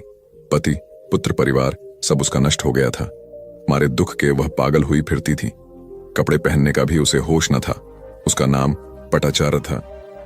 एक दिन घूमते हुए वह बुद्ध के पास जैतवन आराम में आ गई। उस नंगी स्त्री को देखकर लोगों ने कहा, यह पागल है, इसे इधर मत आने दो। बुद्ध ने कहा, इसे मत रोको। जैसे ही वह पास आई, बुद्ध ने कहा, भगिनी, स्मृति लाभ कर। स्त्री को कुछ होश आया। लोगों ने उस पर कपड़े डाल दिए जिन्हें उसने ओढ़ लिया। स्त्री फूट फूट कर रोने लगी। बुद्ध ने अपने उपदेशामृत से उसके शोक को दूर कर दिया। बुद्ध का एक भिक्षु शिष्य था, वक्कली। वह एक बार बीमार पड़ गया। उसने अपने एक साथी भिक्षु के द्वारा भगवान का दर्शन करने की अपनी इच्छा उन तक पहुंचवाई। भगवान उसकी इच्छा पूरी करने उसके पास गए। दूर से भगवान को आता देखकर वक्कली उनका सम्मान करने और उनको आसन देने के लिए चारपाई से उठने की चेष्टा करने लगा। भगवान ने उसे यह कहकर रोक दिया कि अलग आसन तैयार है, उसके हिलने डुलने की आवश्यकता नहीं है, और वह बिछे आसन पर बैठ गए। वक्कली ने उसकी वंदना करते हुए कहा, आपके दर्शन की मेरी बड़ी इच्छा थी, आपने कृपा करके उसे पूरा कर दिया। बुद्ध ने कोमल स्वर में कहा, वक्कली शांत हो जा, तेरी जैसी गंदी काया है वैसी ही मेरी है। वक्कली, इस गंदी काया को देखने से क्या लाभ। जो धर्म को देखता है वह मुझे देखता है, जो मुझे देखता है वह धर्म को देखता है। भगवान बुद्ध गृहस्थों के प्रति बड़ी सहानुभूति रखते थे। एक बार सुप्रवासा नामक स्त्री के बच्चा होने वाला था और वह असहा वेदना से पीड़ित थी। उसने अपने पति के द्वारा बुद्ध के चरणों में प्रणाम अर्पित करवाया। भगवान ने उसे आशीर्वाद देते हुए कहा, कोलिय पुत्री सुप्रवास, सुखी हो जाए, चंगी हो जाए। सुखी और चंगी होकर बिना किसी कष्ट के वह पुत्र प्रसव करे। ब्राह्मणों के साथ भी उनकी पूरी सहानुभूति थी, जैसे कि विश्व के सभी प्राणियों के साथ उनकी पूरी सहानुभूति थी। बावरी नामक ब्राह्मण के एक शिष्य ने जब अपने गुरु की ओर से भगवान के चरणों में प्रणाम निवेदन किया, तो भगवान ने आशीर्वाद देते हुए कहा, शिष्यों सहित बावरी ब्राह्मण सुखी हो। माणवक, तुम भी सुखी हो, चिरजीवी हो। बुद्ध के पास छोटा बड़ा जो भी जाता था, वह उससे कहते थे, आओ, तुम्हारा स्वागत है। भगवान अपनी अंतिम यात्रा में पावा और कुसीनारा के बीच जा रहे थे। रास्ते में उन्हें पुक्कुस मल्लपुत्र नामक व्यापारी मिला। उसने उन्हें एक दुशाला भेंट किया, परंतु भगवान उसे अकेले कैसे आंटते, वह अपने शिष्य आनंद को सम्मानित करना चाहते थे। उन्होंने कहा, पुक्कुस, दुशाले के एक भाग को मुझे ओढ़ा दे, दूसरे को आनंद को। पुक्कुस ने ऐसा ही किया। भूल करने वालों के प्रति भी बुद्ध की अनुकंपा का पार न था। एक बार एक ब्राह्मण ने भगवान को वेरंजा में वर्षावास करने का निमंत्रण दिया। भगवान वहां गए लेकिन वह ब्राह्मण बहुधंधी था। उसने उनकी कुछ भी सुध बुध नहीं ली। बुद्ध को बड़ा कष्ट हुआ। उन्हें 3 महीने तक कुटा हुआ जौ रोज खाना पड़ा था, क्योंकि उस समय वेरंजा में अकाल पड़ रहा था और वह भी उनको और उनके शिष्यों को घोड़ों के व्यापारियों से मिलता था। इतना होने पर भी वर्षावास की समाप्ति पर भगवान बुद्ध अन्यत्र जाने से पूर्व वेरंजा जाकर ब्राह्मण को आशीर्वाद देना नहीं भूले। भगवान बुद्ध के जीवन में ऐसी अनंत घटनाएं मिलती हैं। उनमें हमें उनकी मानवता के दर्शन होते हैं। उनके जीवन में कोमलता की पराकाष्ठा थी और उनकी वाणी में अपूर्व माधुर्य था जो सबको अपनी ओर खींचता था। उनके मुंह से क्रोध भरा शब्द कभी नहीं निकलता था। वह मनुष्य थे, परंतु मनुष्य की दुर्बलताओं से ऊपर उठ चुके थे। उनके व्यक्तित्व में मानवता की शुभ ज्योत्सना धर्म की स्थिति बनकर चमकी। महात्मा बुद्ध एक बार एक गांव से गुजरे। वहां के कुछ लोग उनसे शत्रुता रखते थे। उन्होंने उन्हें रास्ते में घेर लिया, बेतहाशा गालियां देकर अपमानित करने लगे। बुद्ध सुनते रहे। जब वे थक गए तो बोले, आपकी बात पूरी हो गई हो तो मैं जाऊं। वे लोग बड़े हैरान हुए। उन्होंने कहा, हमने तो तुम्हें गालियां दी, तुम क्रोध क्यों नहीं करते? बुद्ध बोले, तुमने देर कर दी। अगर 10 साल पहले आए होते तो मैं भी तुम्हें गालियां देता। तुम बेशक मुझे गालियां दो, लेकिन मैं अब गालियां लेने में असमर्थ हूं। सिर्फ देने से नहीं होता, लेने वाला भी तो चाहिए। जब मैं पहले गांव से निकला था तो वहां के लोग भेंट करने मिठाइयां लाए थे, लेकिन मैंने नहीं ली क्योंकि मेरा पेट भरा था। वे उन्हें वापस ले गए। बुद्ध ने थोड़ा रुककर कहा, जो लोग मिठाइयां ले गए उन्होंने मिठाइयों का क्या किया होगा? एक व्यक्ति बोला, अपने बच्चों, परिवार और चाहने वालों में बांटी होंगी। बुद्ध बोले, तुम जो गालियां लाए हो उन्हें मैंने नहीं लिया। क्या तुम इन्हें भी अपने परिवार और चाहने वालों में बांटोगे? बुद्ध के सारे विरोधी शर्मिंदा हुए और वे बुद्ध के शिष्य बन गए। एक बार महात्मा बुद्ध किसी गांव में गए। वहां एक स्त्री ने उनसे पूछा कि आप तो किसी राजकुमार की तरह दिखते हैं, आपने युवावस्था में गेरुआ वस्त्र क्यों धारण किया है? बुद्ध ने उत्तर दिया कि मैंने 3 प्रश्नों के हल ढूंढने के लिए संन्यास लिया है। बुद्ध ने कहा, हमारा शरीर युवा और आकर्षक है, लेकिन यह वृद्ध होगा, फिर बीमार होगा और अंत में यह मृत्यु को प्राप्त हो जाएगा। मुझे वृद्धावस्था, बीमारी और मृत्यु के कारण का ज्ञान प्राप्त करना है। बुद्ध की बात सुनकर स्त्री बहुत प्रभावित हो गई और उसने उन्हें भोजन के लिए आमंत्रित किया। जैसे ही ये बात गांव के लोगों को मालूम हुई तो सभी ने बुद्ध से कहा कि वे उस स्त्री के यहां न जाएं, क्योंकि वह स्त्री चरित्रहीन है। बुद्ध ने गांव के सरपंच से पूछा कि क्या यह बात सही है। सरपंच ने भी गांव के लोगों की बात में सहमति जताई। तब बुद्ध ने सरपंच का एक हाथ पकड़कर कहा कि अब ताली बजाकर दिखाओ। इस पर सरपंच ने कहा कि यह असंभव है, एक हाथ से ताली नहीं बज सकती। बुद्ध ने कहा कि ठीक इसी प्रकार कोई स्त्री अकेले ही चरित्रहीन नहीं हो सकती है। यदि इस गांव के पुरुष चरित्रहीन नहीं होते तो वह स्त्री भी चरित्रहीन नहीं होती। गांव के सभी पुरुष बुद्ध की ये बात सुनकर शर्मिंदा हो गए। भगवान गौतम बुद्ध अपने शिष्यों को किसी न किसी माध्यम से शिक्षा देते रहते थे। एक बार महात्मा बुद्ध जब अपने शिष्यों को शिक्षा दे रहे थे तो उन्होंने हाथ में एक रस्सी पकड़कर उसमें बहुत सी गांठें दी। उसके पश्चात महात्मा बुद्ध ने वहां पर उपस्थित शिष्यों से प्रसन्न पूछा, क्या यह रस्सी वैसी ही है जैसी गांठें लगाने से पहले थी? एक शिष्य ने महात्मा बुद्ध के प्रश्न का उत्तर दिया। वह कहने लगा कि गुरुजी, एक दृष्टिकोण से देखें तो यह रस्सी वैसी ही है जैसी पहले थी, लेकिन अगर दूसरे दृष्टिकोण से देखें तो रस्सी में 3 गांठें पड़ चुकी हैं। इसलिए देखने में इसका स्वरूप कुछ बदल चुका है, लेकिन एक सत्य यह भी है कि बाहर से देखने पर चाहे इसका स्वरूप बदल चुका है, लेकिन भीतर से इसके बुनियादी रूप से यह पहले के जैसी ही है। शिष्य का उत्तर सुनकर महात्मा बुद्ध संतुष्ट हो गए। उसके पश्चात महात्मा बुद्ध ने कहा, मैं रस्सी की इन गांठों को खोल देता हूं। महात्मा बुद्ध रस्सी के दोनों सिरों को पूरी ताकत से खींचने लगे। फिर उन्होंने शिष्यों से प्रश्न किया कि क्या इससे गांठें खुल जाएंगी? इस शिष्य ने तुरंत उत्तर दिया, नहीं नहीं, इससे तो गांठें और अधिक कस जाएंगी। यह सुनकर महात्मा बुद्ध ने पुनः एक प्रश्न किया, इन गांठों को खोलने का क्या समाधान होना चाहिए? शिष्य तुरंत बोला, गुरुजी, हमें इन गांठों को ध्यान से देखना चाहिए कि इसकी गांठें कैसे लगाई गई हैं। उसके पश्चात इनको खोलने का प्रयत्न करना चाहिए। शिष्य का उत्तर सुनकर महात्मा बुद्ध मुस्कुराते हुए बोले कि जीवन का यही सूत्र मैं आप लोगों को समझाना चाहता हूं। आप जीवन में जब कभी भी किसी समस्या में फंसे तो सबसे पहले उस समस्या का कारण ढूंढे और फिर उसका निवारण करें। व्यवहारिक जीवन में लोग समस्या का कारण जाने बिना ही उसका समाधान ढूंढने की कोशिश करते हैं, जिस कारण उनको उचित परिणाम नहीं मिल पाता।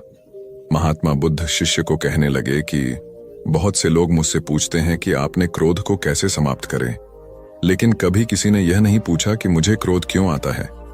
ऐसे ही लोग मुझसे पूछते हैं कि अहंकार को कैसे समाप्त करूं, लेकिन कोई यह जानने की कोशिश नहीं करता कि आखिर अहंकार का बीज उनके अंदर कैसे उत्पन्न हुआ।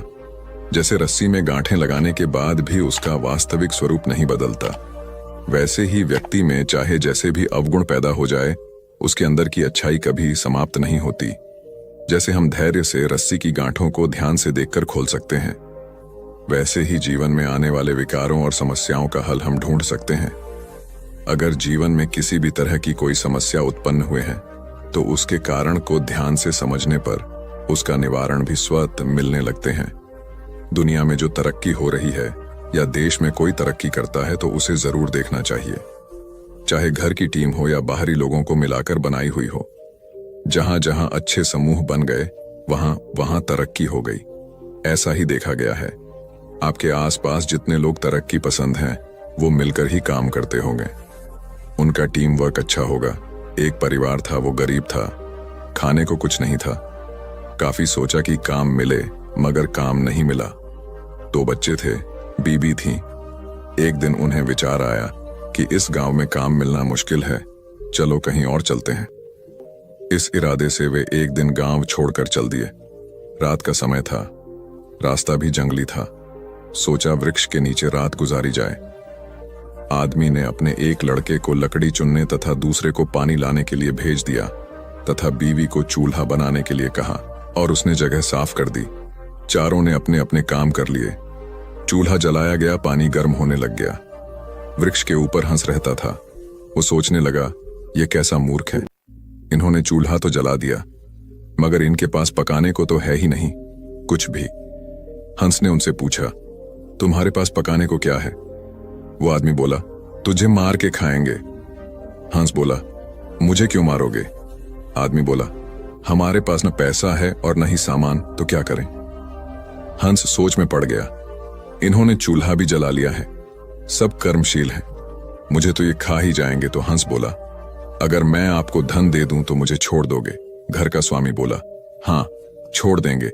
हंस कहने लगा, मेरे साथ चलो, मैं तुम्हें धन देता हूं। हंस उनको थोड़ी दूर ले गया और चोंच से इशारा किया और कहा कि यहां से निकाल लो। उन्होंने गड्ढा खोदा और वहां से धन निकाल लिया। हंस का धन्यवाद करके वापस अपने गांव आ गए और एक ही दिन में खूब मौज से रहने लग गए। अब उनके घर में किसी चीज की कमी नहीं थी। पड़ोसी ने देखा कि इस परिवार के पास ऐसी कौन सी चीज आ गई जो इनके पास इतना कुछ आ गया। उसने छोटे लड़के को बुलाकर सारी बात पूछ ली कि पैसा कहां से आया है। उनके भी 2 बच्चे थे, उन्होंने भी ऐसी योजना बनाई और चल दिए। उन्होंने उसी वृक्ष के नीचे डेरा लगा लिया। आदमी ने अपने बड़े लड़के को कहा, लकड़ी लाओ तथा छोटे लड़के को पानी लाने के लिए कहा, परंतु दोनों आनाकानी करने लगे। बीबी ने भी कहा कि मैं थक चुकी हूं। जैसे जैसे पानी लकड़ी इकट्ठी हो गई और पानी गर्म होने लगा, हंस फिर आया और बोला, तुम्हारे पास खाने को तो नहीं है तो फिर पानी गर्म कर रहे हो? आदमी बोला, तुझे मारकर खाएंगे। हंस मुस्कुरा उठा और बोला, मारने वाले तो 3 दिन पहले आए थे, तुम अपना समय खराब मत करो, घर जाओ, तुम मुझे क्या मरोगे, तुम तो आपस में ही लड़ रहे हो। जिन्होंने दूसरों को जितना होता है वे खुद नहीं लड़ते। संसार का नियम भी ऐसा ही है। जिन लोगों ने तरक्की करनी है वे मिलकर चलते हैं और आज भी संसार में उनका ही बोल बाला है। जो आपसी तालमेल में रहते हैं वे ही समाज रूपी हंस को जीत सकते हैं। एक बार अकबर ने बीरबल से कहा, मुझे परमात्मा दिखा दो। राजा का हुक्म था। बीरबल बहुत परेशान था कि परमात्मा को कैसे राजा को दिखाए। इसी विचार को लेकर बीरबल छुट्टी पर चला गया और उदास रहने लगा। एक दिन परिवार में चर्चा हुई। उदासी का कारण पूछा गया तो बीरबल ने बता दिया कि राजा ईश्वर के दर्शन करना चाहते हैं। बीरबल का बेटा बोला, कल सुबह मुझे आप साथ ले जाएं। मैं अपने आप राजा को दर्शन करा दूंगा।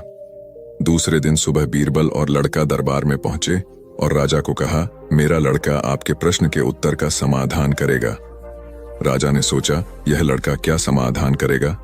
लड़का बोला, इस वक्त मैं आपका गुरु हूं, मुझे उचित स्थान दिया जाए। राजा ने सोचा, बात तो ठीक कह रहा है, मैंने तो प्रश्न किया है, समाधान करने वाला गुरु समान होता है। राजा ने लड़के के लिए अपने साथ थोड़ा ऊंचा स्थान दिया। लड़का बोला, महाराज एक दूध का कटोरा मंगाओ। राजा ने दूध का कटोरा मंगाया। लड़का बोला, महाराज इस दूध में घी है? राजा बोला, हाँ है। लड़का बोला, पहले मुझे आप उसका दर्शन कराओ। राजा बोला, तू मूर्ख है, घी के दर्शन ऐसे थोड़े होते हैं। पहले दूध को गर्म करना पड़ता है, फिर उसकी दही जमाना पड़ता है, फिर उसको मघानी में रिड़का जाता है, फिर मक्खन निकलता है, फिर उसे गर्म गर्म कढ़ाई में डाला जाता है, फिर उसकी मैल निकाली जाती है, तब जाकर घी के दर्शन होते हैं। ऐसे ही थोड़े दर्शन होते हैं। लड़का बोला, यही उत्तर है आपके प्रश्न का। पहले इंसान को तपना पड़ता है, फिर उसको जमना पड़ता है, फिर उसको साधना करनी पड़ती है, फिर उसको ज्ञान की अग्नि में तपना होता है, फिर उस ईश्वर के दर्शन होते हैं। अकबर समझ गया और बोला, तू वाकई ही मेरा गुरु है। ईश्वर को जानने के लिए बहुत कुछ करना पड़ता है। वैसे हर आत्मा में ईश्वर का अंश है और उसी को ईश्वर का रूप समझना चाहिए, तभी सुख की प्राप्ति होती है। यह भी संसार का एक नियम है। एक बालक अभी पूरे 2 साल का भी नहीं हुआ था कि उसके पिता की मृत्यु हो गई। ऐसी कठिन परिस्थिति में उसकी मां उसे लेकर अपने मायके में रहने लगी। सभी उसे नन्हा कहकर पुकारते थे। छोटे से कद का बालक शारीरिक रूप से दुर्बल था, किंतु मानसिक रूप से अत्यंत मेधावी। उसे जो कुछ भी कहा या सिखाया जाता वह बड़े मनोयोग से उसे ग्रहण करता था। धीरे धीरे दिन बीतते गए और बालक 6 वर्ष का हो गया। एक बार वह अपने कुछ मित्रों के साथ मिलकर किसी बाग में फूल तोड़ने पहुंचा। वह बालक और उसके सभी फल तोड़ने लगे। तभी माली आ गया। उस बालक के सभी मित्र भाग गए, लेकिन वह माली की पकड़ में आ गया। माली ने उसे डंडे से पीटना शुरू किया। नन्हा मार खाता रहा और फिर धीमी आवाज में माली से बोला, मेरे पिता इस दुनिया में नहीं है, इसलिए तुम मुझे इस तरह मार रहे हो। बालक की बात सुनकर माली का हाथ रुक गया। माली शांत होकर बोला, बेटा, तुम्हारे पिता के न होने से तुम्हारी जिम्मेवारी और अधिक बढ़ जाती है कि तुम कोई गलत काम नहीं करो। यह सुनकर नन्हा बालक फूट फूट कर रो पड़ा और फिर कभी गलत काम न करने का संकल्प लिया। यही नन्हा बालक बड़ा होकर लाल बहादुर शास्त्री के नाम से विख्यात हुआ और प्रधानमंत्री के रूप में अपने गुण व व्यवहार से सर्वत्र प्रशंसा पाई। कथा का सार यह है कि माँ बाप के अमूल्य मार्गदर्शन के अभाव की स्थिति में और अधिक जिम्मेदार बनकर आत्मविकास करना चाहिए। 19वीं शताब्दी का एक प्रसंग है। मेदिनीपुर जिले के वीर सिंह नामक गांव में एक माँ अपने पुत्र के साथ रहती थी। माँ का रहन सहन अत्यंत सादा था और विचार अति उच्च। अपने पुत्र को वह सदा सुसंस्कारों की शिक्षा देती थी। पुत्र भी माँ का आज्ञाकारी था। माँ बहुत संघर्ष कर पुत्र का पालन पोषण कर रही थी। पुत्र अपनी माँ के कष्टों को देखता समझता था और इसी वजह से उसके मन में यह भावना थी कि बड़ा होकर अपनी माँ को सभी प्रकार के सुख दूं। एक दिन पुत्र ने माँ से कहा, मेरी बहुत इच्छा है कि तुम्हारे लिए कुछ गहने बनवाऊं, तुम्हारे पास एक भी गहना नहीं है। ये सुनकर माँ बोली, बेटा, मुझे बहुत दिनों से 3 प्रकार के गहनों की इच्छा है। पुत्र ने पूछा, वे कौन से गहने हैं? माँ ने उत्तर दिया, बेटा, इस गांव में स्कूल नहीं है, तुम एक अच्छा स्कूल बनवाना, एक दवाखाना खुलवाना, गरीब और अनाथ बच्चों के रहने और भोजन की व्यवस्था करवाना, यही मेरे लिए गहनों के समान होगा। माँ की बात सुनकर पुत्र रो पड़ा। वह पुत्र था पंडित ईश्वर चंद्र विद्यासागर और माँ थी भगवती देवी।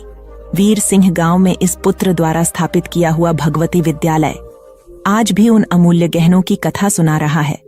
कथा का सार यह है कि स्वयं की सज्जा से अधिक समाज को संवारने की कामना ही मनुष्य को मनुष्यत्व प्रदान करती है और ऐसी मनुष्यता से भरा समाज एक सुसंस्कृत राष्ट्र की परिकल्पना को साकार करता है।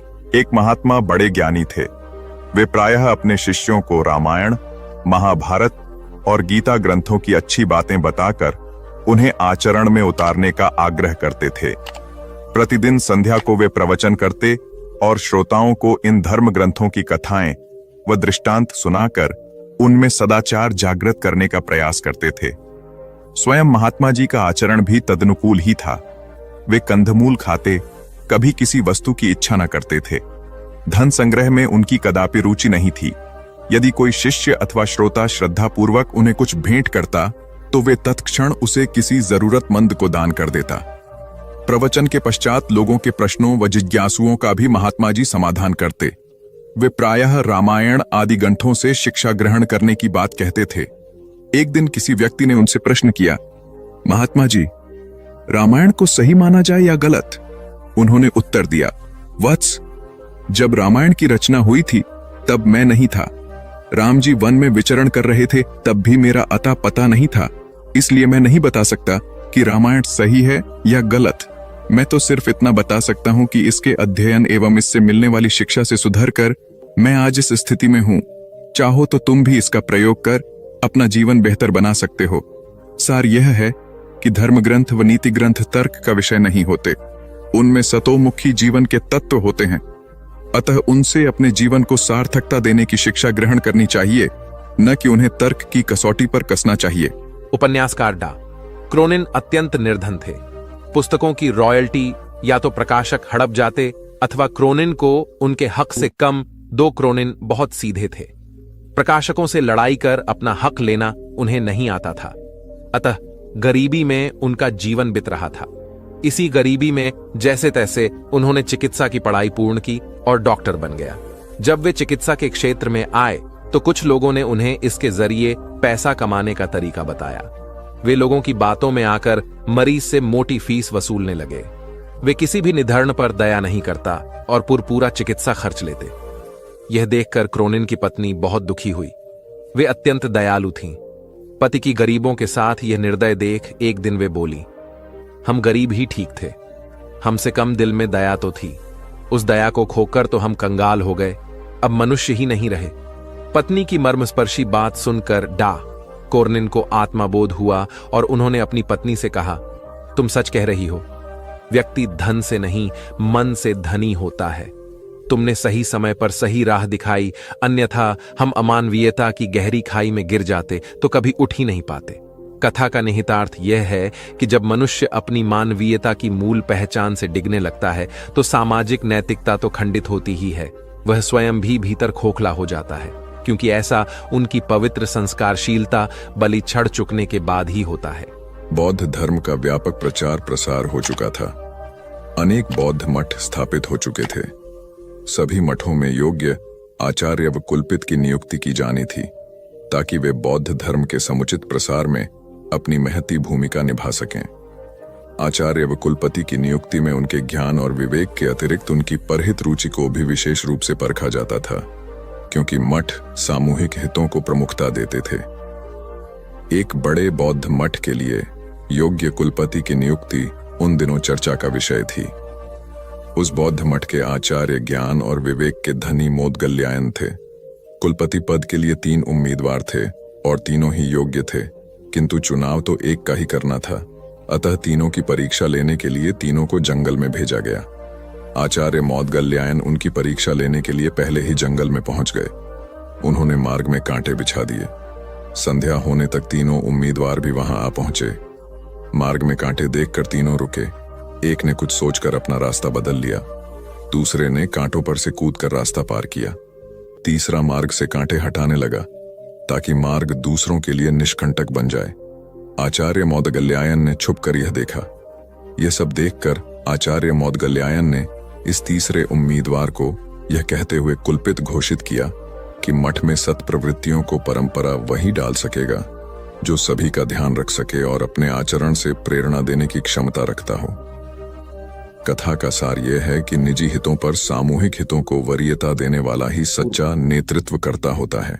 एक गुरु और शिष्य तीर्थाटन हेतु जा रहे थे। चलते चलते शाम घिर तो दोनों एक पेड़ के नीचे रात्रि विश्राम के लिए रुक गए। गुरुजी रात्रि में मात्र 3-4 घंटे ही सोते थे, इसलिए उनकी नींद जल्दी पूर्ण हो गई। वे शिष्य को जगाए बिना दैनिक कार्यों से निवृत्त हो पूजा पाठ में लग गए। इसी बीच उन्होंने एक विषधर सर्प को अपने शिष्य की ओर जाते देखा। चूंकि गुरुजी पशु पक्षियों की भाषा समझते थे, इसलिए उन्होंने सर्प से प्रश्न किया, सोए हुए मेरे शिष्य को डसने का प्रयोजन है? सर्प ने उत्तर दिया, महात्मन, आपके शिष्य ने पूर्व जन्म में मेरी हत्या की थी। मुझे उससे बदला लेना है। अकाल मृत्यु होने पर मुझे सर्प योनि मिली है। मैं आपके शिष्य को डसकर उसे भी अकाल मृत्यु दूंगा। क्षण भर विचार के उपरांत गुरुजी बोले, मेरा शिष्य अत्यंत सदाचारी व होनहार होने के साथ ही अच्छा साधक भी है। फिर तुम उसे मरकर विश्व को उसके ज्ञान और प्रतिभा से क्यों वंचित कर रहे हो? स्वयं भी इस कार्य से मुक्ति नहीं मिलेगी। किंतु सर्प का निश्चय नहीं बदला। तब गुरुजी ने एक प्रस्ताव को रखते हुए कहा, मेरे शिष्य की साधना अभी अधूरी है। उसे अभी इस क्षेत्र में बहुत कुछ करना है, जबकि मेरे लक्ष्य पूर्ण हो चुके हैं। मेरे नाश में किसी की हानि नहीं है, अतः उसके स्थान पर मुझे 10 लो। गुरु का यह स्नेह देखकर सर्प का हृदय परिवर्तन हो गया और वह उन्हें प्रणाम कर वहां से चला गया। वस्तुतः गुरु की गुरुता न केवल शिष्य को ज्ञान देने में, बल्कि उसे पूर्ण परिपक्व होने तक उसकी रक्षा करने में निहित है। स्वामी विवेकानंद के प्रवचन ज्ञान युक्त और तर्क आधारित होते थे। ज्ञान, भक्ति और कर्म विषयक जटिल से जटिल प्रश्नों का समाधान स्वामी जी अपनी सहज मेघा से कर देते थे। जिज्ञासुओं का जमावड़ा उनके आसपास हमेशा लगा रहता था। प्रवचन के दौरान या प्रवचन समाप्ति के उपरांत भी कई बार ऐसा होता था कि जिज्ञासुओं की ओर से प्रश्न आते रहते और स्वामी जी उन प्रश्नों का संतुष्टिजनक उत्तर देते। एक बार स्वामी जी अपने प्रवचन में भगवान के नाम की महत्ता बता रहे थे। यह सुनकर एक व्यक्ति ने तर्क दिया, शब्दों में क्या रखा है स्वामी जी? उन्हें रटने से क्या लाभ होगा? तब स्वामी जी उसे प्रमाण सहित समझाने के उद्देश्य से नीच, जाहिल, मूर्ख आदि अपशब्दों से संबोधित किया। यह सुनकर वह अत्यंत क्रोधित हो गया और कहने लगा, आप जैसे सन्यासी के मुंह से ऐसे शब्द शोभा नहीं देते। आपके इन कुवचनों से मुंह बहुत आघात पहुंचा है। तब स्वामी जी बोले, भाई, वे तो शब्द मात्र थे। आपने ही कहा कि शब्दों में क्या रखा है। मैंने भी तो आपको मात्र शब्द ही कहे, कोई पत्थर तो नहीं मारे। स्वामी जी की बात सुनकर उस व्यक्ति को अपने प्रश्न का जवाब मिल गया कि अब शब्द क्रोध का सकते हैं तो प्रिय वचन भी आशीर्वाद और कृपा दिला सकते हैं। वस्तुतः शब्द की महिमा अपरंपार है। अप्रिय वाणी मर्म भेदी होती है और मधुर वाणी मरहम का काम करती है। इसलिए प्रथम स्थिति में अपयश और दूसरी स्थिति में सम्मान व शुभाशीष मिलती है। एक जंगल में 3 दोस्त बड़े आनंद से रहते थे, कछुआ, हिरण और कौआ। जंगल में सभी प्रकार के प्राणी और पक्षी भी रहते थे, लेकिन उनके जैसा कोई न था। एक दिन हिरणी बोली, अरे वही बैठे बैठे मैं बोर हो गई हूं, चलिए कोई ऐसा खेल खेलते हैं जिसमें सभी को मजा आ जाए। कछुआ और कौआ बोला, हाँ दोस्तों, वही बैठे बैठे का खेल खेलकर बोर हो चुके हैं, अब कुछ नया खेल खेलेंगे।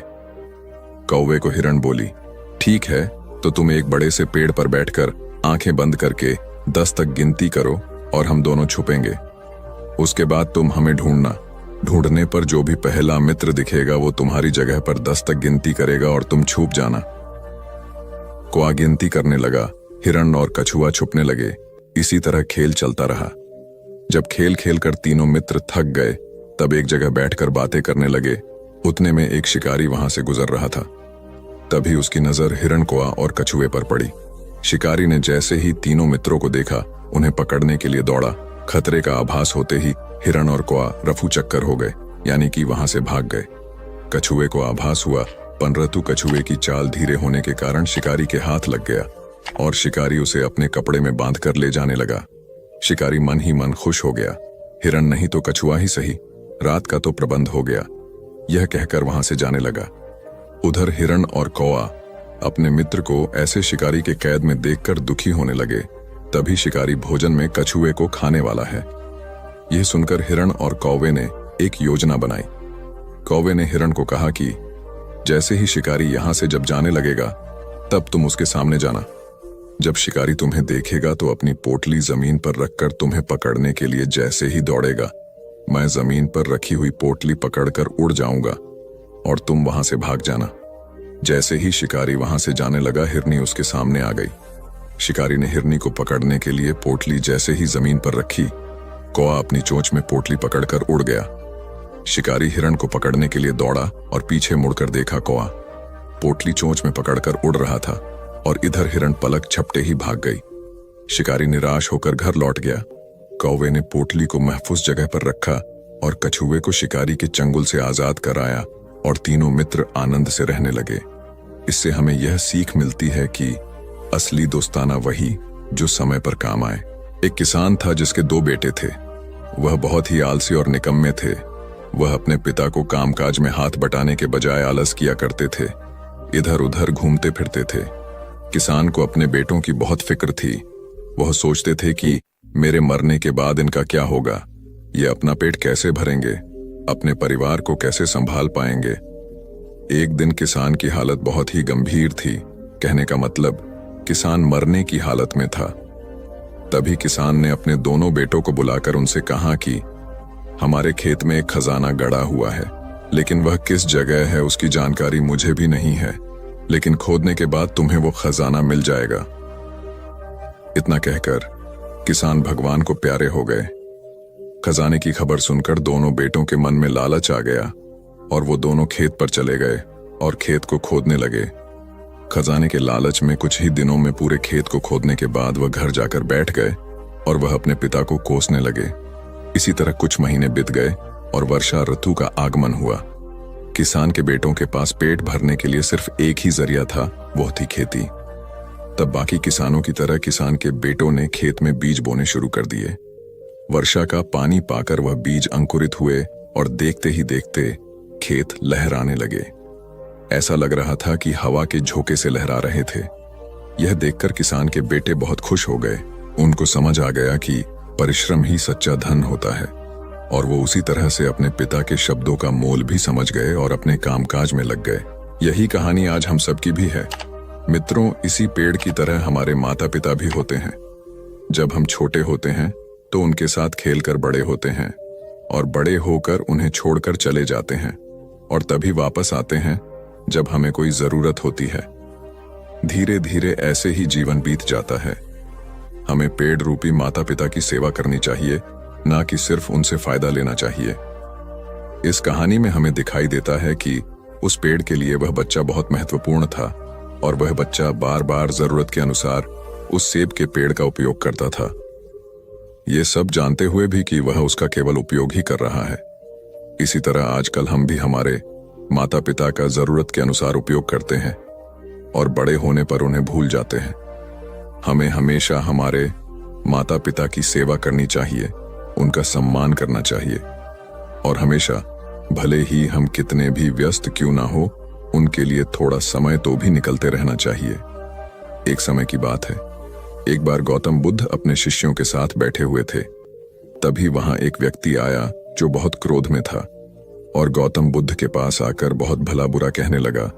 गौतम बुद्ध के शिष्यों को बहुत गुस्सा आया, पर गौतम बुद्ध एकदम शांत थे। वह व्यक्ति वहां से चला गया। फिर अगले दिन वह दोबारा आ गया और आज तो वह और भी ज्यादा गुस्से में था और गौतम बुद्ध को और भी बुरा कहने लगा। परंतु आज भी गौतम बुद्ध एकदम शांत थे और मुस्कुरा रहे थे, पर गौतम बुद्ध के शिष्यों को बहुत गुस्सा आया। वह व्यक्ति कुछ देर चिल्लाता रहा, फिर चला गया। अगले दिन वह व्यक्ति फिर आया और आज तो हद ही कर दी उसने। आकर गौतम बुद्ध को गाली देने लगा। गौतम बुद्ध के शिष्यों को बहुत गुस्सा आया, परंतु आज भी गौतम बुद्ध एकदम शांत थे। इतना कुछ चलता रहा और बुद्ध मुस्कुरा रहे थे। यह क्रम कुछ दिन चलता रहा। फिर उस व्यक्ति ने आना छोड़ दिया। तब उनके एक शिष्य ने पूछा, गुरुजी, आप चाहते तो पहले दिन ही उस व्यक्ति को भगा सकते थे, पर आपने ऐसा क्यों नहीं किया? तब गौतम बुद्ध ने बड़ी नम्रता से कहा, अगर कोई व्यक्ति हमें कोई उपहार दे और हम उसे लेने से मना कर दे तो वह व्यक्ति क्या करेगा? शिष्य ने कहा, वह व्यक्ति अपना उपहार लेकर लौट जाएगा। तब गौतम बुद्ध ने कहा, मैंने भी ऐसा ही किया। उस व्यक्ति ने मुझे उपशब्द रूपी उपहार दिया, मैंने उसे लेने से मना कर दिया, मतलब उस पर कोई भी प्रतिक्रिया नहीं दी, तो व्यक्ति अपने वह अपशब्द वापस लेकर लौट गया। एक व्यक्ति की 3 साल की बेटी थी। एक दिन उस व्यक्ति ने देखा कि उसकी बेटी उसके एक बहुत सुंदर और महंगे गोल्ड पैकिंग पेपर से एक बॉक्स को लपेट रही थी। ये देखकर उस व्यक्ति को बहुत गुस्सा आया है। उसने अपनी बेटी को बहुत डांटा। तुमने मेरे इतनी कीमती पेपर को बेकार कर दिया, वो भी बिना किसी मतलब के। तुम इसे अच्छे काम के लिए उपयोग करती तो अच्छा लगता, पर तुमने एक बेकार से डिब्बे को उसमें लपेट दिया। कुछ दिन बीते, दिवाली का दिन आया। उस व्यक्ति ने अपनी बेटी को गिफ्ट दिया। बेटी ने भी वही सुंदर सा गोल्डन बॉक्स पापा को दिया। उसके पापा पहले तो उसे देखकर बहुत खुश हुए, पर जैसे ही उन्होंने उस डिब्बे को खोला वह खाली था। यह देखकर उस व्यक्ति ने अपनी बेटी को घूरा और कहा, क्या तुम्हें इतना भी नहीं पता कि किसी को खाली डिब्बा नहीं देते? लड़की कुछ देर शांत रही, फिर बोली, पापा ये डिब्बा खाली नहीं है, मैंने इसमें बहुत सारे किस आपके लिए रखे हैं। कभी कभी आप जल्दी ऑफिस चले जाते हैं और मैं सोती रह जाती हूं, तो आप इसमें से एक किस ले जा सकते हैं। बेटी की बात सुनकर उस व्यक्ति की आंख भर आई। एक गांव में एक लड़का रहता था। उसके घर की आर्थिक स्थिति ठीक नहीं थी। उसके मन में विचार आया, किसी बड़े शहर में जाकर वह नौकरी करे। वह कलकत्ता गया और नौकरी ढूंढने लगा। बहुत खोज के बाद उसे एक सेठ के घर में नौकरी मिल गई। नौकरी 6 आने रोज की थी। काम था, सेठ को रोज 6 घंटे अखबार और किताब पढ़कर सुनाना। लड़के को नौकरी की जरूरत थी, तो उसने वह नौकरी स्वीकार कर ली। एक दिन की बात है, लड़के को दुकान के कोने में 100 के 8 नोट पड़े मिले। उसने चुपचाप उन्हें अखबार और किताबों से ढक दिया। दूसरे दिन रुपयों की खोजबीन हुई। लड़का सुबह जब दुकान पर आया तो उससे पूछा गया। लड़के ने तुरंत ही प्रसन्नता से रुपये निकालकर ग्राहक को दे दिए। वह बहुत ही खुश हुआ। लड़के के ईमानदारी से सबको बहुत प्रसन्नता हुई। सेठ भी लड़के से बहुत खुश हुआ। सेठ ने लड़के को पुरस्कार देना चाहा तो लड़के ने लेने से मना कर दिया। लड़के ने कहा, सेठ जी मैं आगे पढ़ना चाहता हूं, पर पैसों के अभाव में पढ़ नहीं पा रहा, आप कुछ सहायता कर दें। सेठ ने लड़के की पढ़ाई का प्रबंध कर दिया। लड़का बहुत मेहनत से पढ़ता गया। यही लड़का आगे चलकर बहुत बड़ा साहित्यकार बना। इसका नाम था राम नरेश त्रिपाठी। हिंदी साहित्य में इनका बहुत बड़ा योगदान है। एक रोटी की कीमत। रोटी की कीमत क्यों बढ़ेगी? एक बनिया था, 5 रुपए की एक रोटी बेचता था।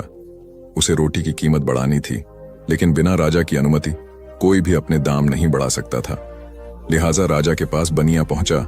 बोला, राजा जी मुझे रोटी का दाम 10 करना है। राजा बोला, तुम 10 नहीं 30 रुपए करो। बनिया बोला, महाराज इससे तो हाहाकार मच जाएगा। राजा बोला, इसकी चिंता तुम मत करो, तुम 10 रुपए दाम कर दोगे तो मेरे राजा होने का क्या फायदा? तुम अपना फायदा देखो और 30 रुपए दाम कर दो। अगले दिन बनिए ने रोटी का दाम बढ़ाकर 30 रुपए कर दिया। शहर में हाहाकार मच गया। तभी सभी जनता राजा के पास पहुंचे। बोले, महाराज ये बनिया अत्याचार कर रहा है, 5 की रोटी 30 में बेच रहा है। राजा ने अपने सिपाहियों को बोला, उस गुस्ताख बनिए को मेरे दरबार में पेश करो।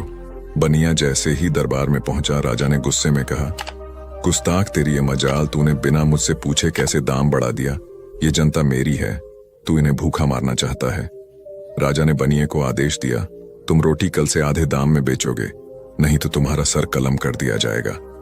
राजा का आदेश सुनते ही पूरी जनता ने जोर से बोला, महाराज की जय हो, महाराज की जय हो, महाराज की जय हो। नतीजा सुनिए, अगले दिन से 5 की रोटी 15 में बिकने लगी। अब जनता भी खुश, बनिया भी खुश और राजा भी खुश। एक बार की बात है, यूनानी राजा मिडास था। वह बहुत अमीर था और उसके पास बहुत सारा सोना था। उसकी एक बेटी थी जिसे वह बहुत प्यार करता था। एक दिन मिडास को एक फरिश्ता मिला जिसे मदद की जरूरत थी।